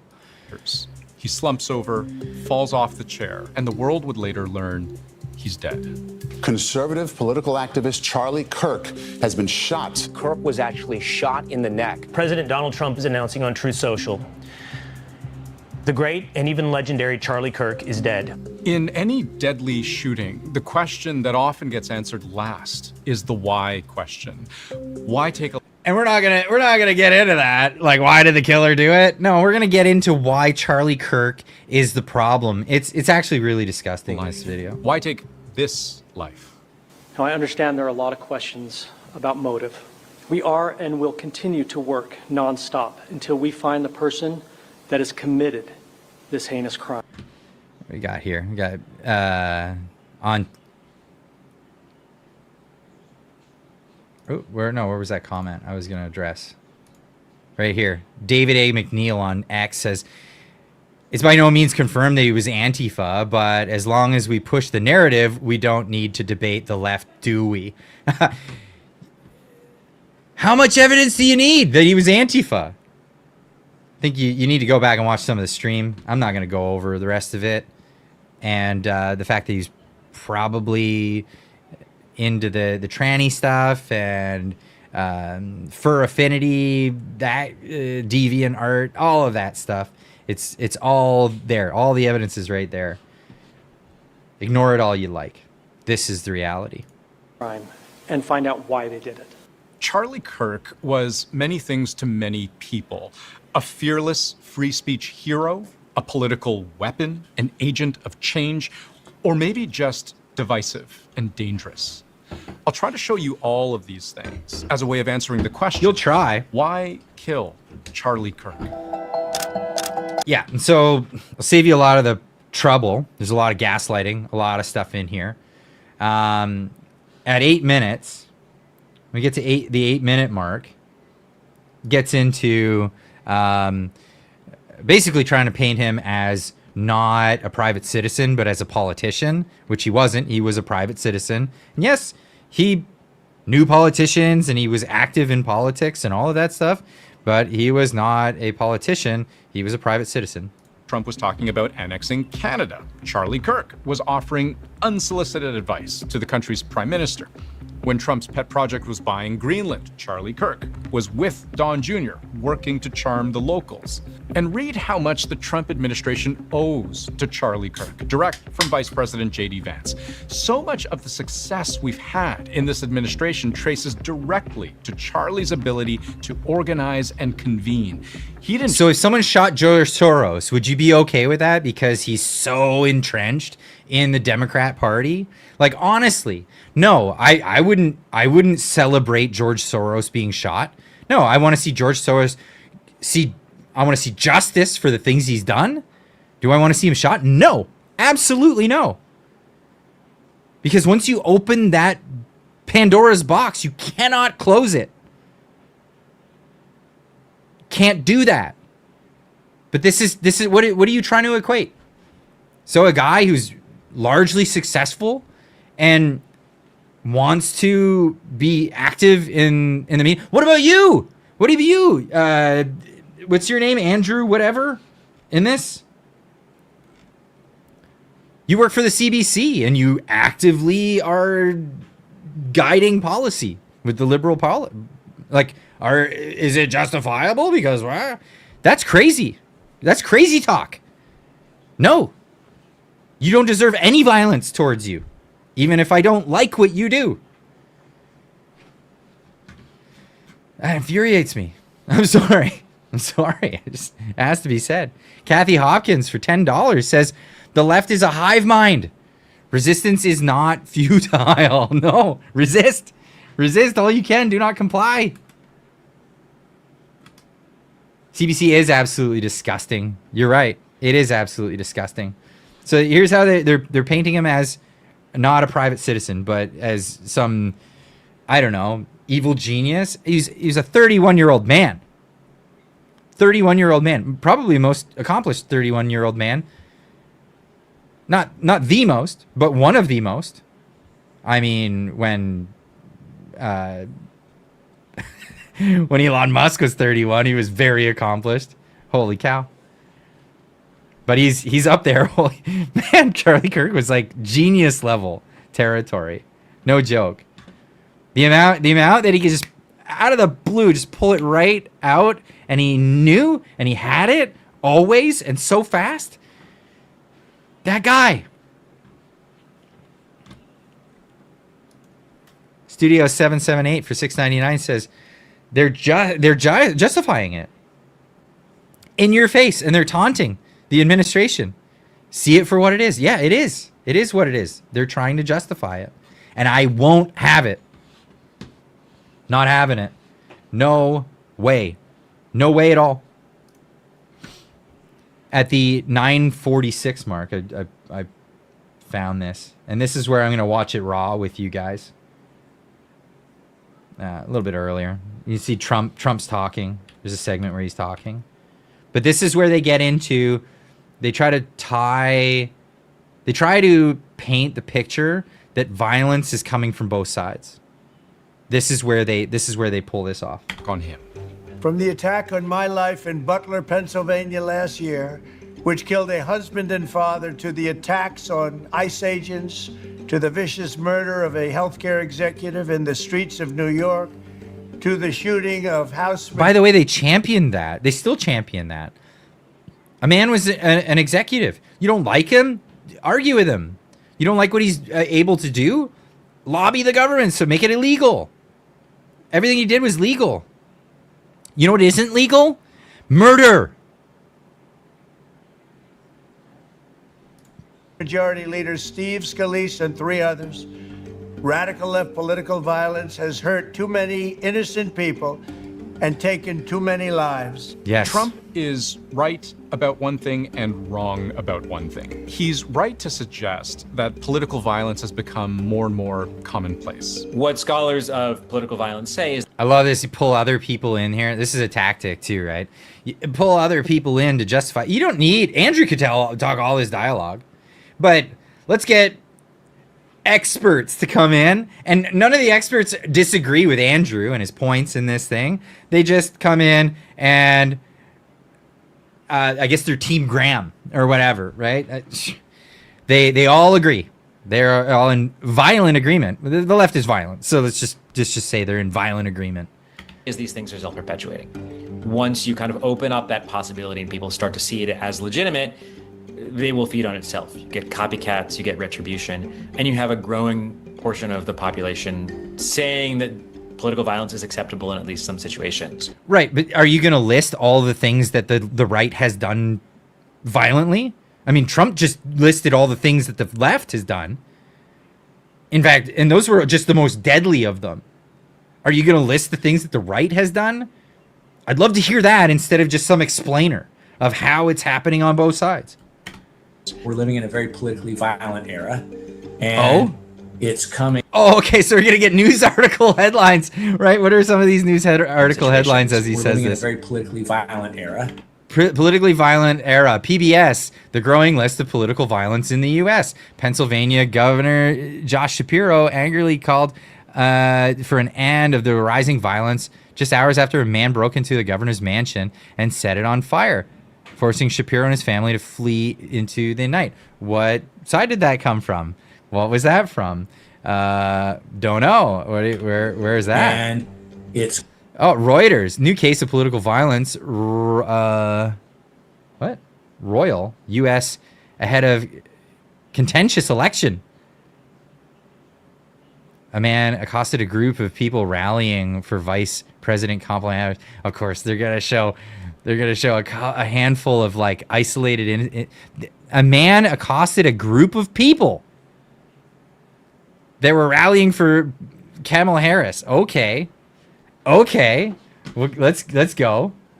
Breakpoint Communities for $13.99 says CBC experts are government-funded activists mostly. Yeah, that's right.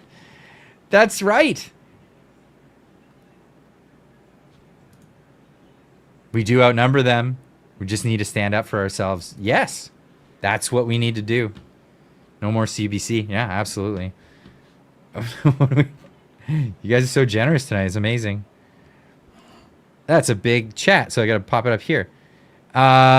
Witch Doco for 10 says, after this last election, I'm convinced Canada will never have another conservative government. I'm positive the Liberals will win again in 2029 and 2033. I think we're shifting into authoritarianism. I'm not going to disagree with you. I'm not. And in fact, the move now is for mostly the balkanization of Canada, the breaking up of the states, and a whole new arrangement of territories. Don't think that this is unnormal, out of the ordinary. Wow, it looks like Wyatt found some Canadians celebrating the death.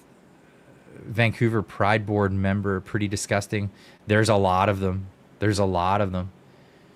But yeah, no, I agree with you. I don't see Pierre Poilievre pulling it out. They've already propagandized the people sufficiently against him. If the Conservatives want a chance, they're going to have to find another leader. And I hate to be harsh about that. It's just straight up. They were very effective at doing that. They propagandized the people. Let's see what else. What else are they listing? Where it's coming from, but no. The rise of political violence in the United States. 1 week after 2020 U.S. presidential election. Really? They had to go all the way back to 2020 to find one case of something that might be coming from the right? Might be? No one has. You gotta be kidding. Political violence has polarized the U.S. at its worst since the 1970s. An article from 2023. Has a monopoly on it. Yes, and this begins to hint at what Trump...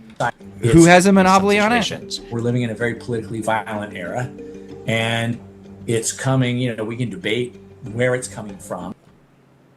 Yeah, debate away. But, he's going to say but, right? But no one has a monopoly, no side. But no one's got a monopoly. We could debate what side it's coming from mostly. But it doesn't. But it's not coming from one side or the other. It's both sides. Both sides. Has a monopoly on it. Yes, and this begins to hint at what Trump gets wrong. Oh, okay. Tell me what Trump got wrong. Show me this. Let me see this. The response to George Floyd. This is what happened versus the response to Charlie Kirk. Tell me. Tell me. Be serious. Be serious. And this is not an outlier.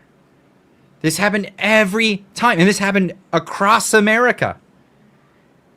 The response to Charlie Kirk is vigils. Vigils. People coming together around the world. Do you see that? In Britain. Coming together, lighting their phones up, lighting candles, praying, singing.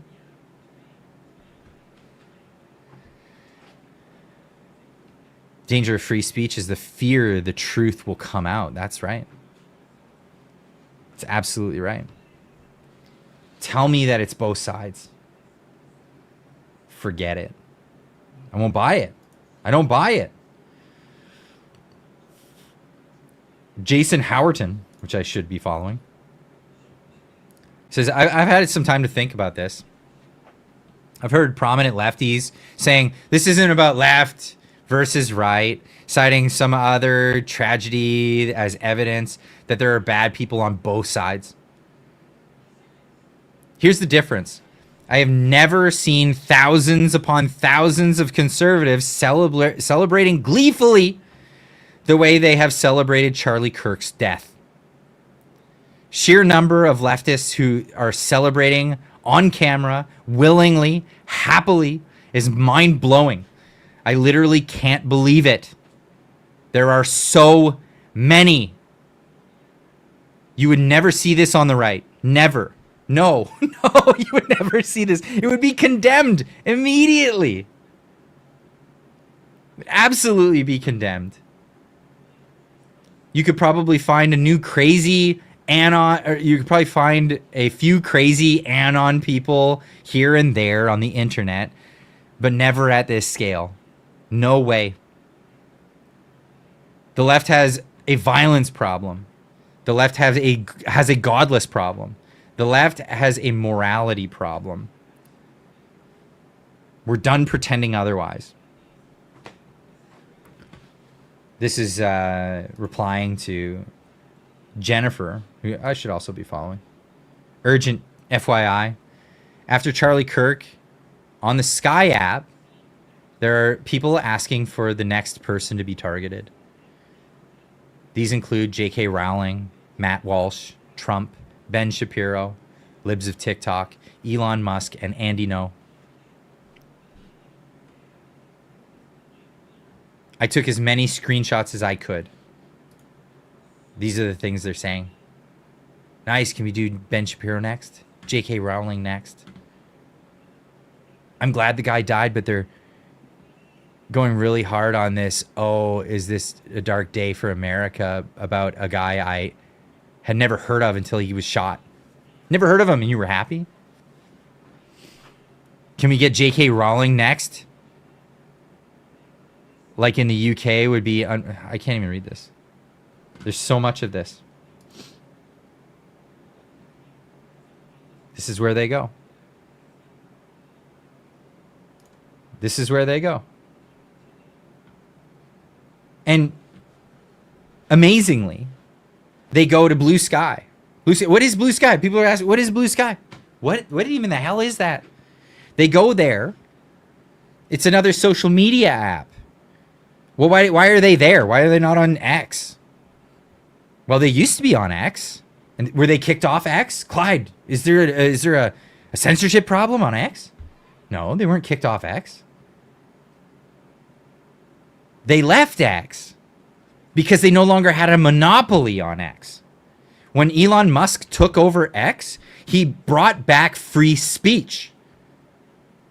And when he brought back free speech, these people didn't like the fact that they now had to contend with actual arguments with people. The same reason they wanted Charlie Kirk dead.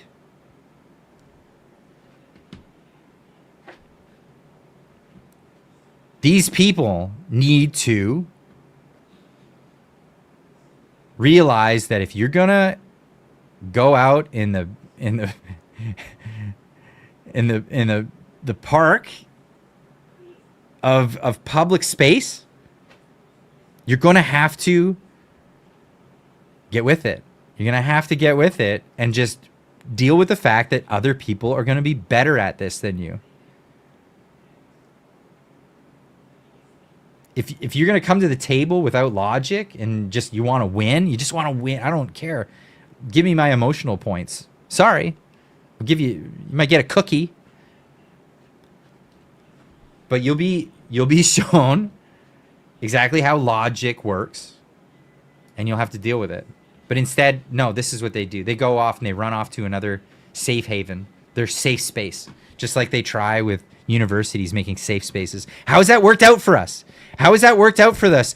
Allowing them to have safe spaces that I hope somebody buys this social media app and just deletes it. Go find another one. Sure. Have your private little safe space. But here's the thing. The rest of the world is going to move on, and if you act violently, we will have to act accordingly. And again, this is where I say that Donald Trump should be declaring Antifa as a terrorist organization. Again, they keep going with it's happening on both sides argument. And suggesting that what he calls the radical left is somehow exclusively the problem. No, I wouldn't say the radical left, actually. I'd go beyond Donald Trump. It's actually just the left. Just the left.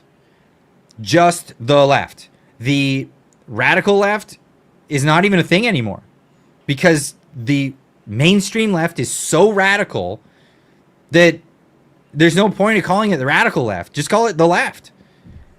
They are radical and violent and calling openly for violence. We've seen it. I showed it. But guys like Andrew here want to turn a blind eye to it. And that's the problem. It's the problem. We need that meme from Clockwork Orange. Like, open your eyes, look at it. It's right in front of you. In 2020, the FBI arrested several people in connection with a plot to kidnap and possibly assassinate the Democratic governor of Michigan, Gretchen Whitmer. Yes, let's talk about that. Great example. What happened there? Well, the FBI that was run, this was at the time, 2020, right? So the same FBI that was, I don't know, trying to investigate Donald Trump for treason, a bunch of other stuff, trying to get him impeached. You know, the same FBI that's under investigation right now, Tulsi Gabbard, is exposing a lot of things about what they've done, and it's being passed off to the DEA right now, or the district attorney, not the Department of what's the department? I'm drawing a blank here. They're going to see justice because of what they've done. That same FBI, they ran a sting, or not even a sting. They ran an operation where they went into, I think it was on Discord as well. They tried to convince these people to go in and do this plot. DOJ. Why am I blanking on DOJ? Thank you so much, N. Wilson. They tried to convince some people on Discord to commit this act, to a plot to kidnap the governor of Michigan. That's right. What was the result of this? So there was, I think, one guy acquitted. Might have been two guys who were acquitted of this thing. And why were they? Why was it? Wait, only two people? Wait, what about all the other people involved in this plot? What is a Clyde, Andrew? What? Yeah. What? So they uncovered the plot, and what was the plot? The plot thickened real fast, like a good roux. It thickened like a good roux. That's right. The FBI, I think it was a dozen of them. The plot was like a dozen people, and it turns out like 11 of the 12 people were FBI agents trying to entrap one person to do this thing. And guess what? It was the FBI agents that came up with the idea in the first place. The guy was just kind of going along because he wanted internet friends. And he ended up bailing on the plot when it came time to do the plot. Isn't that crazy? So the first example that Andrew's got of right-wing violence is the government trying to entrap somebody into doing it who's a lonely person who just wanted internet friends. Great job. Great job. What other examples In have you got? 2021, pro-Trump supporters ransacked Congress, hoping to prevent the transfer of presidential power to Joe Biden. Right. Right. You're talking about Jan 6. The Jan 6 thing. That was a setup. It was a setup. Again, Ray Epps, we got to go into the Capitol. You know what? If they keep calling this an insurrection, and I just got to call it what it is. If the most gun-toting people who have lots of guns and are happy to use their guns, if they ever needed to, and they talk about it, if we ever need to, just got to have it. I got it, because if I ever need it, you never know. And they talk about the tree of liberty is watered from time to time with the blood of patriots and tyrants. Do you think for a second maybe they would have brought their guns? None of them had any guns at the event. They all showed up empty-handed. And you're still pulling this one off. So where's all the violence from the left? Okay, so two of them, are nothings. In 2022, an attacker beat the husband of then House Speaker Nancy Pelosi with... That was his gay partner. What? This is the holy cow. This is what they've got? That's what you've got? The violence on the right is a gay leftoid that Nancy Pelosi's husband was cheating on Nancy Pelosi with? Are you kidding me? A drug-smoking leftoid gay guy? Really? You're going to run with that and say that it's on both sides? Really? With a hammer in a home invasion. I'm watching this fresh, folks. I haven't even seen this far into the video. This is crazy. So yeah, this is raw. Where he hoped to take Pelosi herself hostage. He was banging the husband. Hammerman. MC Hammer. MC... Get your facts straight, Andrew. Where you been? You under a rock? In 2023, a man pleaded guilty for threatening to kill Democratic Senator John Tester after police found in his home nearly 20 firearms and more than 1,000 rounds of ammunition. Don't know this story. I'm not going to even comment on it. But seeing that the first few were not even remotely close, calls out. I would call that one into question and say, I'm going to have to get back to you on that one because I don't believe it at all. In 2024, Democratic lawmakers from Connecticut faced a series of bomb threats, all signed MAGA. And what's your proof that it actually came from MAGA? Signed bomb threats? Signed? Dude, are you kidding me? People get death threats all the time. I get death threats. Holy crap. Charlie Kirk got death threats. Wow, it turns out that those were serious. What, signed MAGA? Like, what do you... That sounds a little Jesse Smollett to me. It sounds a little Jesse Smalley, or whatever his name was. Did they still have the noose around his neck when the police showed up? Did they still have the bomb? Like, bomb threats? Signed MAGA?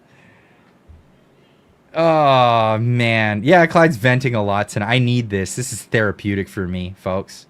And if you're enjoying it, smash that like button. It helps out a ton. But it's therapeutic, and it's good. Let's do this.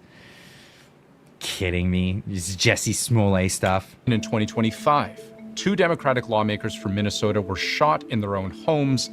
One of them died. Was that politically motivated? I don't know if that was politically motivated. Or maybe it was just the rising crime in America. I have no idea.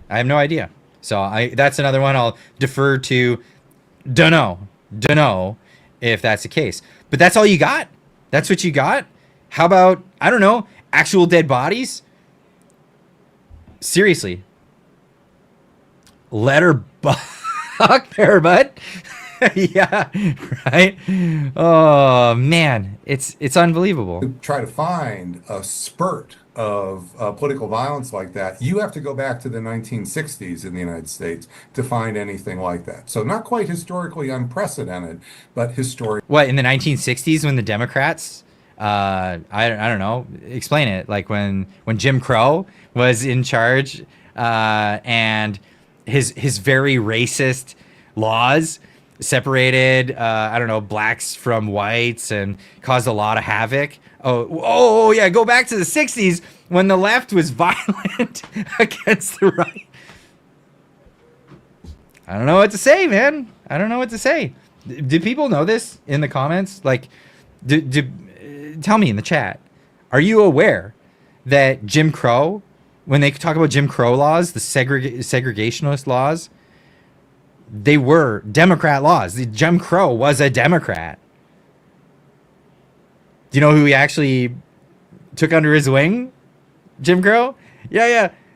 A young senator named Joe Biden. That's right.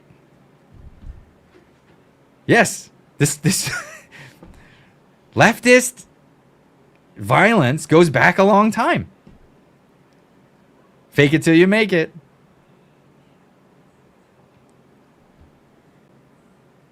It's so crazy. Revisionist history for decades. Yeah, the whole flip. The 60s, JFK, MLK, RFK. Last time when political leaders were eliminated. Yeah. And you know what? Let's be honest. JFK, RFK, they were on the left. To today's standards, not left at all. Not left at all. This is why the current Kennedy left the Democrat Party. Leftist violence goes back to the Civil War. Holy cow. Yeah. John Wilkes Booth. Yeah, absolutely.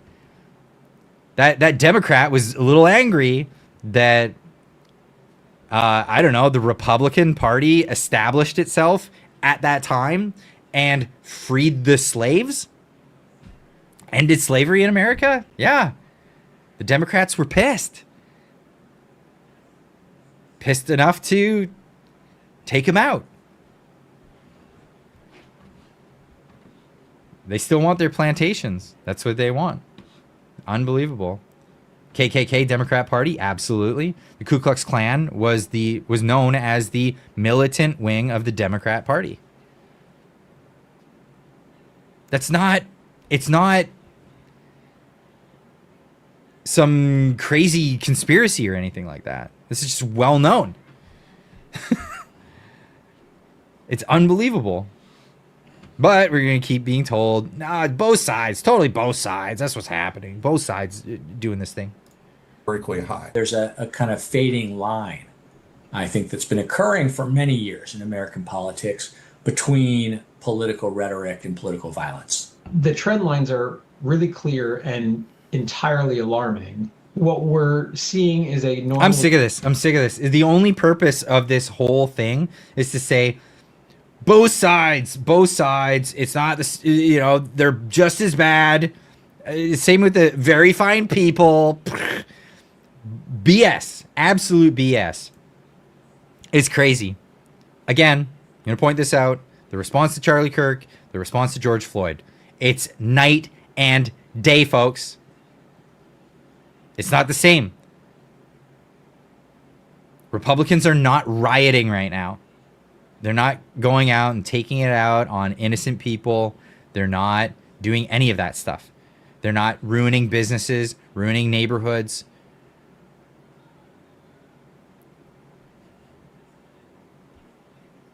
Clyde, do you enable sociopaths and say you don't? Of course not. I'm not a leftist.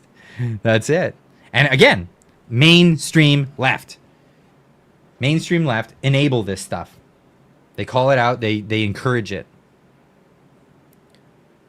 Which side has to be with scrutiny and body armor at speaking events? Right? Charlie Kirk had body armor on that day. And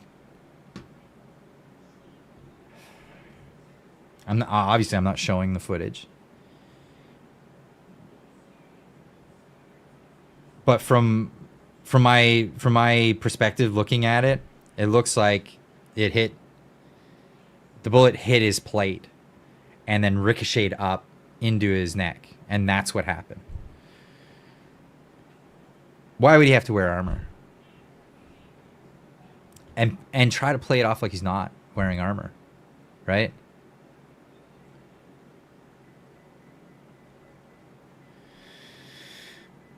God had a plan for him. It's just not the plan that we would have liked, you know?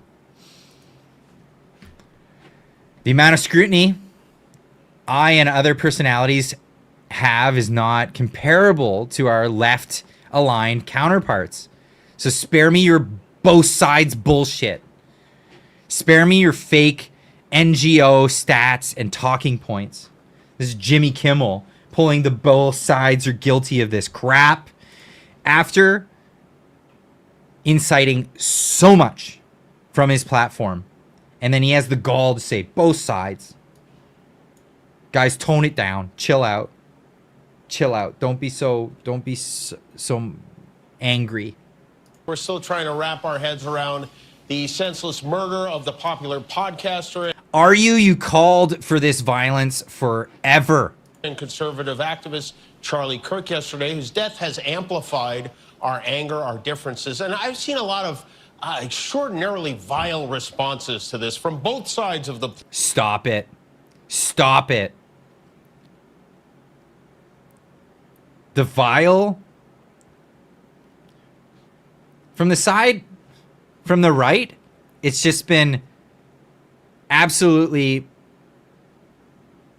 soulless, sadness, mourning. Yes, there have been calls for find the guy who did this. Get him. And saying the left need to own up for this, for what they have done in saying this over and over and over again for over 10 years. Don't give me this. A lot of... No. Extraordinarily vile responses to this from both sides from of the your political side spectrum. Your Some side people are cheering this, which is something I won't ever understand. And we had another... If you weren't on TV, I would assume that you would be in that cheering crowd. If you didn't know that you would lose your contract, I believe you would be in that crowd. I've seen the vile stuff that this guy said so often. School shooting yesterday in Colorado, the 100th one of the year. And with all these terrible things happening, you would think that our president will at least make an attempt to bring us together. But he didn't. President Obama did. President Biden did. Presidents Bush and Clinton did. President Trump did not. Instead... No, they didn't. They just said... They said their obligatory thing. That's all they did. Obligatory... senseless violence. That's what they did. And he blamed Democrats for their rhetoric. Yes, you are responsible for what you have been saying. You cannot call somebody Hitler for 10 years and expect nobody to do something about it. You go around, you teach kids, you tell everyone, this man is literally Hitler. You need to do something about this. Something needs to be done. I wish somebody would do something about this. He's literally a fascist. He's a dictator. He's doing all these things. He's evil, the most evil person ever. Something needs to happen. Kimmel has God breathing down his neck. Oh, he's got a lot to look forward to. Kimmel? Oh man, he's got lots to look forward to. And that's not me saying like any threats or anything, but His day of judgment will come.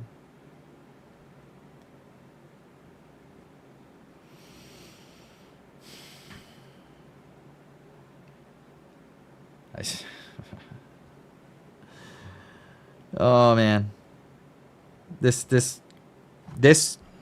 week has been very difficult to get through.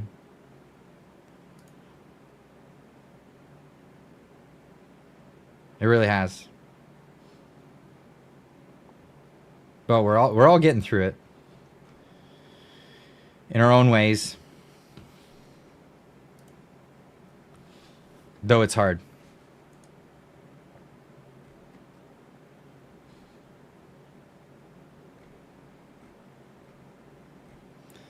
I'm absolutely done with this right left stuff though. It's both sides. I'm not gonna accept it. And I'm not gonna play into it. And no, I won't be gaslit into thinking that there's something happening on both sides. And again, I'm gonna bring this tweet up. I said this today. It's not up to the right to cool the jets. In fact, most people should be thanking the right for being so true to their character. We're all feeling it, Clyde. Let your anger go.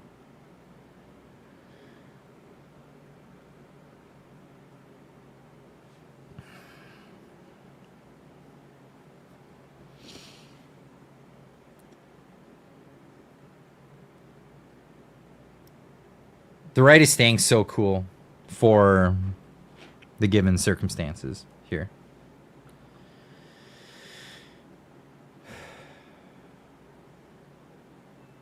But this is how I feel about it.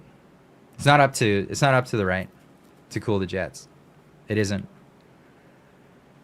We didn't propagandize the people for over 10 years into demonizing, dehumanizing people. We didn't do that. We didn't do that about the left. Go back 10 years. Go back more than 10 years. Where are the riots? Cities burning, not happening. No, it's not happening. Even go back 10 years. Go back to the internet. More than 10 years. Go back to what, 2013 internet? What was the right doing compared to the left? The left was demonizing everyone on the right. They were beginning the demonization of the right. What was the left?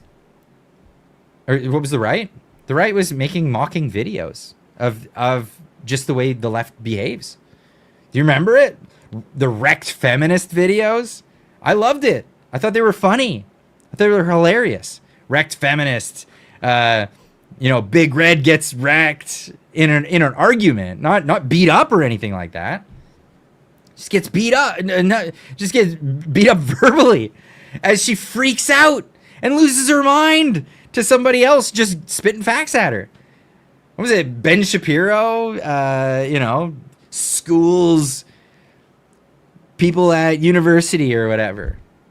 And watch as the lefties freak out and have a temper tantrum. That's what the right's been doing. The same thing. Coming to the table with argumentation. Facts, logic, evidence. What does the left do? Gaslighting, sophistry, violence. It's been going on for too long. There comes a point where you say, can we tolerate this? Can we? Thank you, James. I love my shirt too. I think it's great. Can we tolerate this? Can we tolerate this? It's not up to the right to cool the jets. It's up to the mainstream left. Not the radicals. The mainstream media. The Democrat Party. Mark Carney. Justin Trudeau saying stuff like, we don't even have an identity. What? Gaslighting people. Telling them that they're an unacceptable fringe minority. With unacceptable views. Why? Because you want to say that people are racist and misogynist. It's demonization. It's saying that they're the bad things. Why does this work? Why does this work at all? Why does the demonization work? It's because we all agree. And this is the beautiful part about it. Society has become so less racist than it was in a previous bygone era that we actually view people who are racist as bad people. All of us do as a society. So when you get labeled a racist, it's only if society was racist, as they claim, then people will be like, yeah, so what? I'm just like everybody else, right? But no, actually, society as a whole deplores these ideas. So when they label you as that, the person's like, no, I don't want to be labeled that thing that I clearly am not, but that society doesn't like, and I could be ostracized. Because that's what we do. We ostracize people that are bad people and behave poorly. But now we know. We know about these leftists, what they're doing, why they do it, and how they work. And now we got to turn it around. Ostracism needs to go the other way. All the other way. Completely the other way. Hi, guys. Hi, guys. Who says that? That's this guy down here. Sorry, he's hidden. But this is Asmongold. And he did this video talking about that. Just that. Ostracizing these people.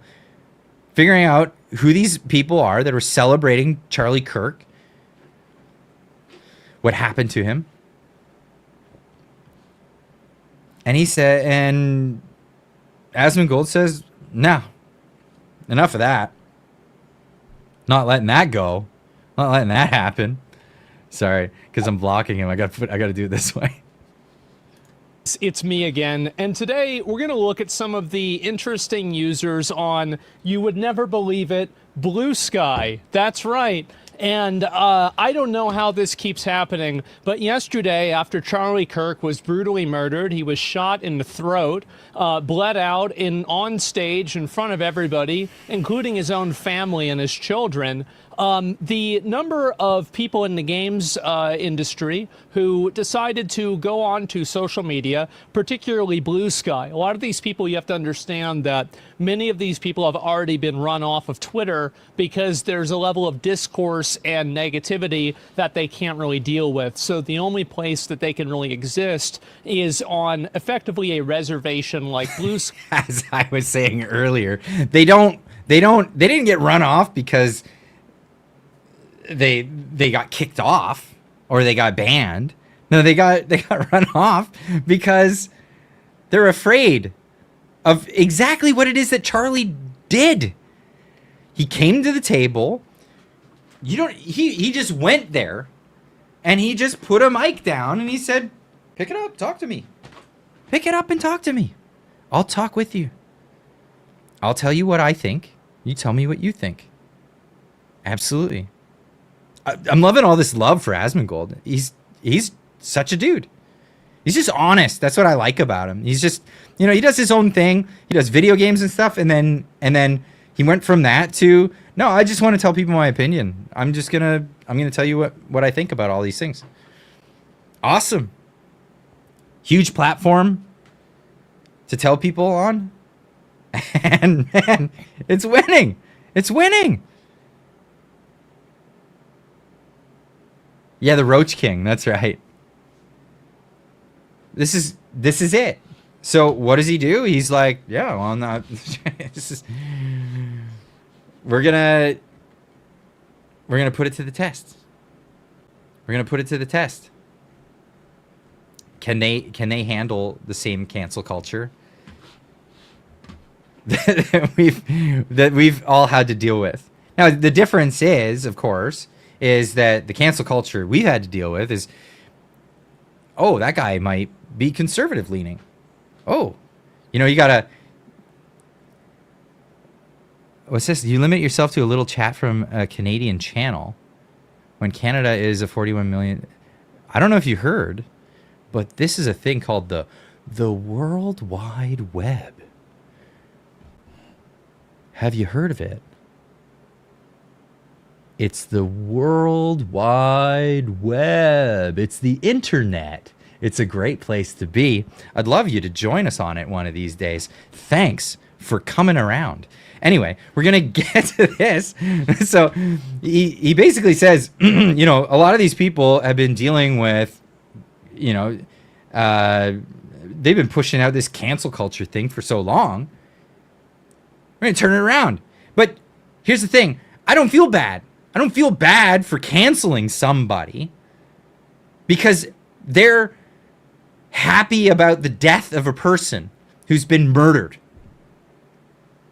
I don't feel bad. I think that you should be fired from your job for that. I don't think maybe getting fired for just, you know, I don't know, in your moonlighting time, you go out, you make a YouTube channel, you talk about something, and then people find out where you work, and then they call the employer. I'm going to get you fired. I don't like what you had to say. Well, what did he have to say? Does it matter? Blah, blah, blah, blah. I'm just going to bombard your place with calls. Okay, get rid of that guy.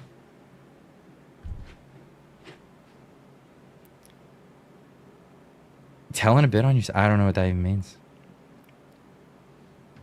I have no idea what that means. So he addresses it. He addresses it right away. I love this. Talking about it sounds a bit like cancel culture. Products. It's disgusting. And I know that some people would maybe consider and say, well, this is something that could be a little bit like cancel culture. And I want to say that it absolutely is. 100% is. The fact is that these are the same types of people who would lie about you and make up things about you and try to destroy your career and destroy your reputation for disagreeing with them on something political. But now whenever it's happening to them, they're the victims. Well, if you want to be the victim, it's time to earn it. I think also, here's another... I love that he says that. If you want to be the victim, then I guess it's time that you've earned it. We'll show you what it's like to be the victim. And that's the thing. And I get to report you again. Gen T Max, report me. Report me. Like, what? The same account keeps reporting me over and over again. You know what YouTube does with that? They go, oh, this guy has a leftist. Paying attention to his show. Sorry. Enjoy it. Moderated, kick that fucking person out of here. Sorry for the French. Get the fuck out of here. I have no interest in that. I must be drunk. No, I'm not drunk. I haven't even had enough time to drink. I've been just talking too damn much. This is what's up. But yeah. I'm not going to waste my time with that shit. Oh, get the... Yeah, okay. Tabarnak. There you go. There you go. Use the French words. But... I am having too much fun with that. That was fun. I really appreciate that. G-Meister, bye! Report away. Report me.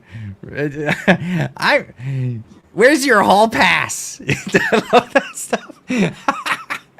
I'm telling on you. Reminds me of that scene. There's a scene in Friday the 13th, or Nightmare on Elm Street. It's one of my favorite scenes. I gotta pull it up. It's I wonder if you can even find it. It's usually they have the little movie scenes on here.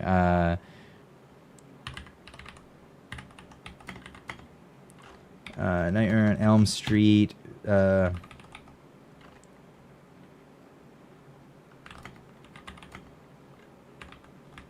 Hopefully they have the scene up there. Yeah, there it is. This is what this reminds me of.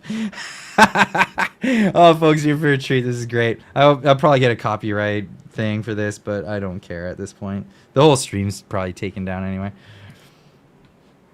That's the moment. Like, I'm busy. What the hell? You come in here with your pass? Like, screw your pass. Get out of here, hall monitor. Why are you trying to be a distraction? Can't you see I'm busy? Can't you see something else is going on here? Screw your pass. Report me. Report me. Go ahead. Have at her. Have fun with that. Holy cow, that's so funny. Safety first, yeah. Screw your pass. Get out of here. Goodbye. Whoever that was, I already forgot your name. See you later. We're not gonna worry much about that for for much more at all. Take a breath, pour a drink. Oh man, yeah. It's hot in here too. Like, you guys have no idea. I'm in this little room to be able to stream here. And when I do, it gets extremely hot. That's why I love the summer shirts. Like, the Hawaiian shirts are great for it. Like, you guys have no idea. It is scorching in here. That's the thing. I got that thermometer just so I got this little thermometer just so I could know actually how hot it is. Because I was like, oh man, it gets hot in here. Stuffy. Can't even open a window because I got it all covered just so I can do this. But this is a temporary thing, and then definitely we'll be heading off. We'll get used to those temperatures for sure, with us going down to Texas and all. But I gotta thank you guys, honestly. Like, this stream has been therapeutic. It has been very helpful for me, very helpful, I'm sure, for other members of the community. These things need to be said, folks. This needs to be brought to light. And it's a very dark time. It's a very dark time for what just happened. And we're all processing it in different ways. And we're all trying to cope with it and what happened. The most important thing, though, is that we express ourselves and we say what we think, and we get together and we rally as a community, and we come together to talk about this and do it openly and publicly. We don't have to publicly, obviously, but do it openly with each other. And this is how we heal from this. This is how we heal. And it's still a fight. It's still a fight. And the thing is, the purpose of this was to get us scared and to say, ooh, I guess I won't do that event because I'm worried for my safety. Of course, safety is a factor in all of this. We know that the left is dangerous, and it is the incitement of the mainstream left that is enabling this and encouraging it. And they want to be able to wash their hands of it so that in a week they can do it again. And this time, not happening. It's not happening. We are not letting them wash their hands of this. Anytime they pull out violent rhetoric, we have to go, whoa, oh, okay. The guns are coming out now? Is that what's happening? Are you going to shoot me? Is that what you're going to do? Because that's what you do. Are you going to tell somebody to shoot me? Is that what you're saying? Because we know you will. That's what needs to happen. Call it out.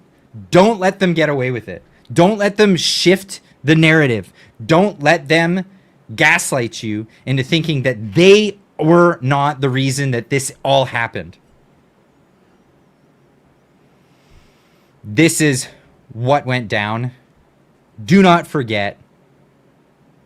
And most importantly,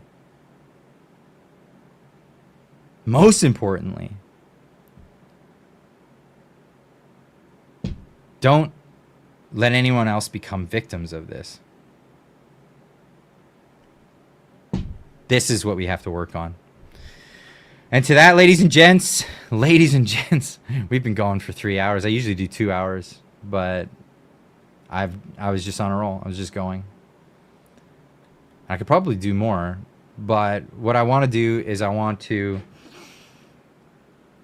be able to chat with you guys in person. If you want to chat,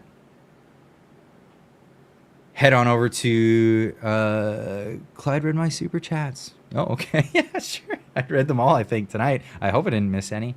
But head on over to the Discord. The link was just there. If you guys in the moderator group can post it a few more times, make sure that it's working. Make sure the the chat's working there. Oh, that's a familiar name right there. Love seeing you again, brother. Neil from the Hill for 5 says, they want us to react with violence. Be careful for what they wish. Be careful for what they wish for. Don't give it to them. We're gonna give it to them in a different way, and we're gonna give it to them in a way that will be very effective. Absolutely effective.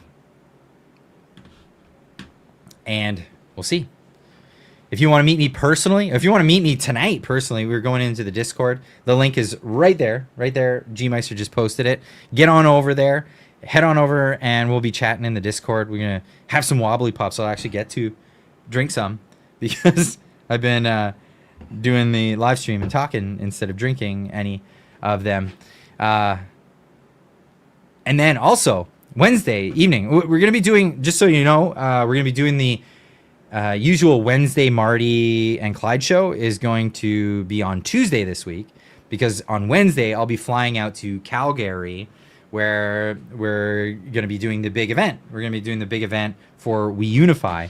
And of course, I'll pop that up on the screen here just briefly. So the We Unify event, the We Unify conference is incredible. So many. I think over 70 speakers are going to be at this event. It's going to be fantastic. Yours truly will be hosting the event. Wow. You think I could talk for 3 hours on a live stream? I'm going to be talking for the whole day at this event for 3 days straight. Crazy. That's going to be the thing. It's going to be a lot of fun. But if you also want to meet us in person, meet us personally, we're going to be doing a event, Marty and myself, over at, what did he call it? It was in Cochrane at the old hotel is what he called it. If you're from Cochrane or whatever, you'll be able to figure out where the old hotel is. I think there's like 3 places to go drink in that. There's only 3 little watering holes apparently. So that's the thing. Take a breath and come smoke some meat on Discord. I was doing that last week. I'm not doing that. Wow. That was so good though. Holy cow. Oh man. I did pulled pork last weekend. It was really fun. But yeah, this week I'm just going to chill, hang out with everybody. But yeah, again, next week on Wednesday, if you're in the Cochrane area, come on out to the old hotel. Marty and myself will be out there. There'll be some other probably familiar faces. I don't know who exactly is going to be coming, but come on out, come meet us. Shake some hands, give some hugs. We'd love to see you. It'll be a lot of fun. So in the interim, come on over to Discord. If we don't see you in there, we'll see you very, very soon. Very, very soon. Everybody, have a good night. Cheers. And of course, keep on trekking.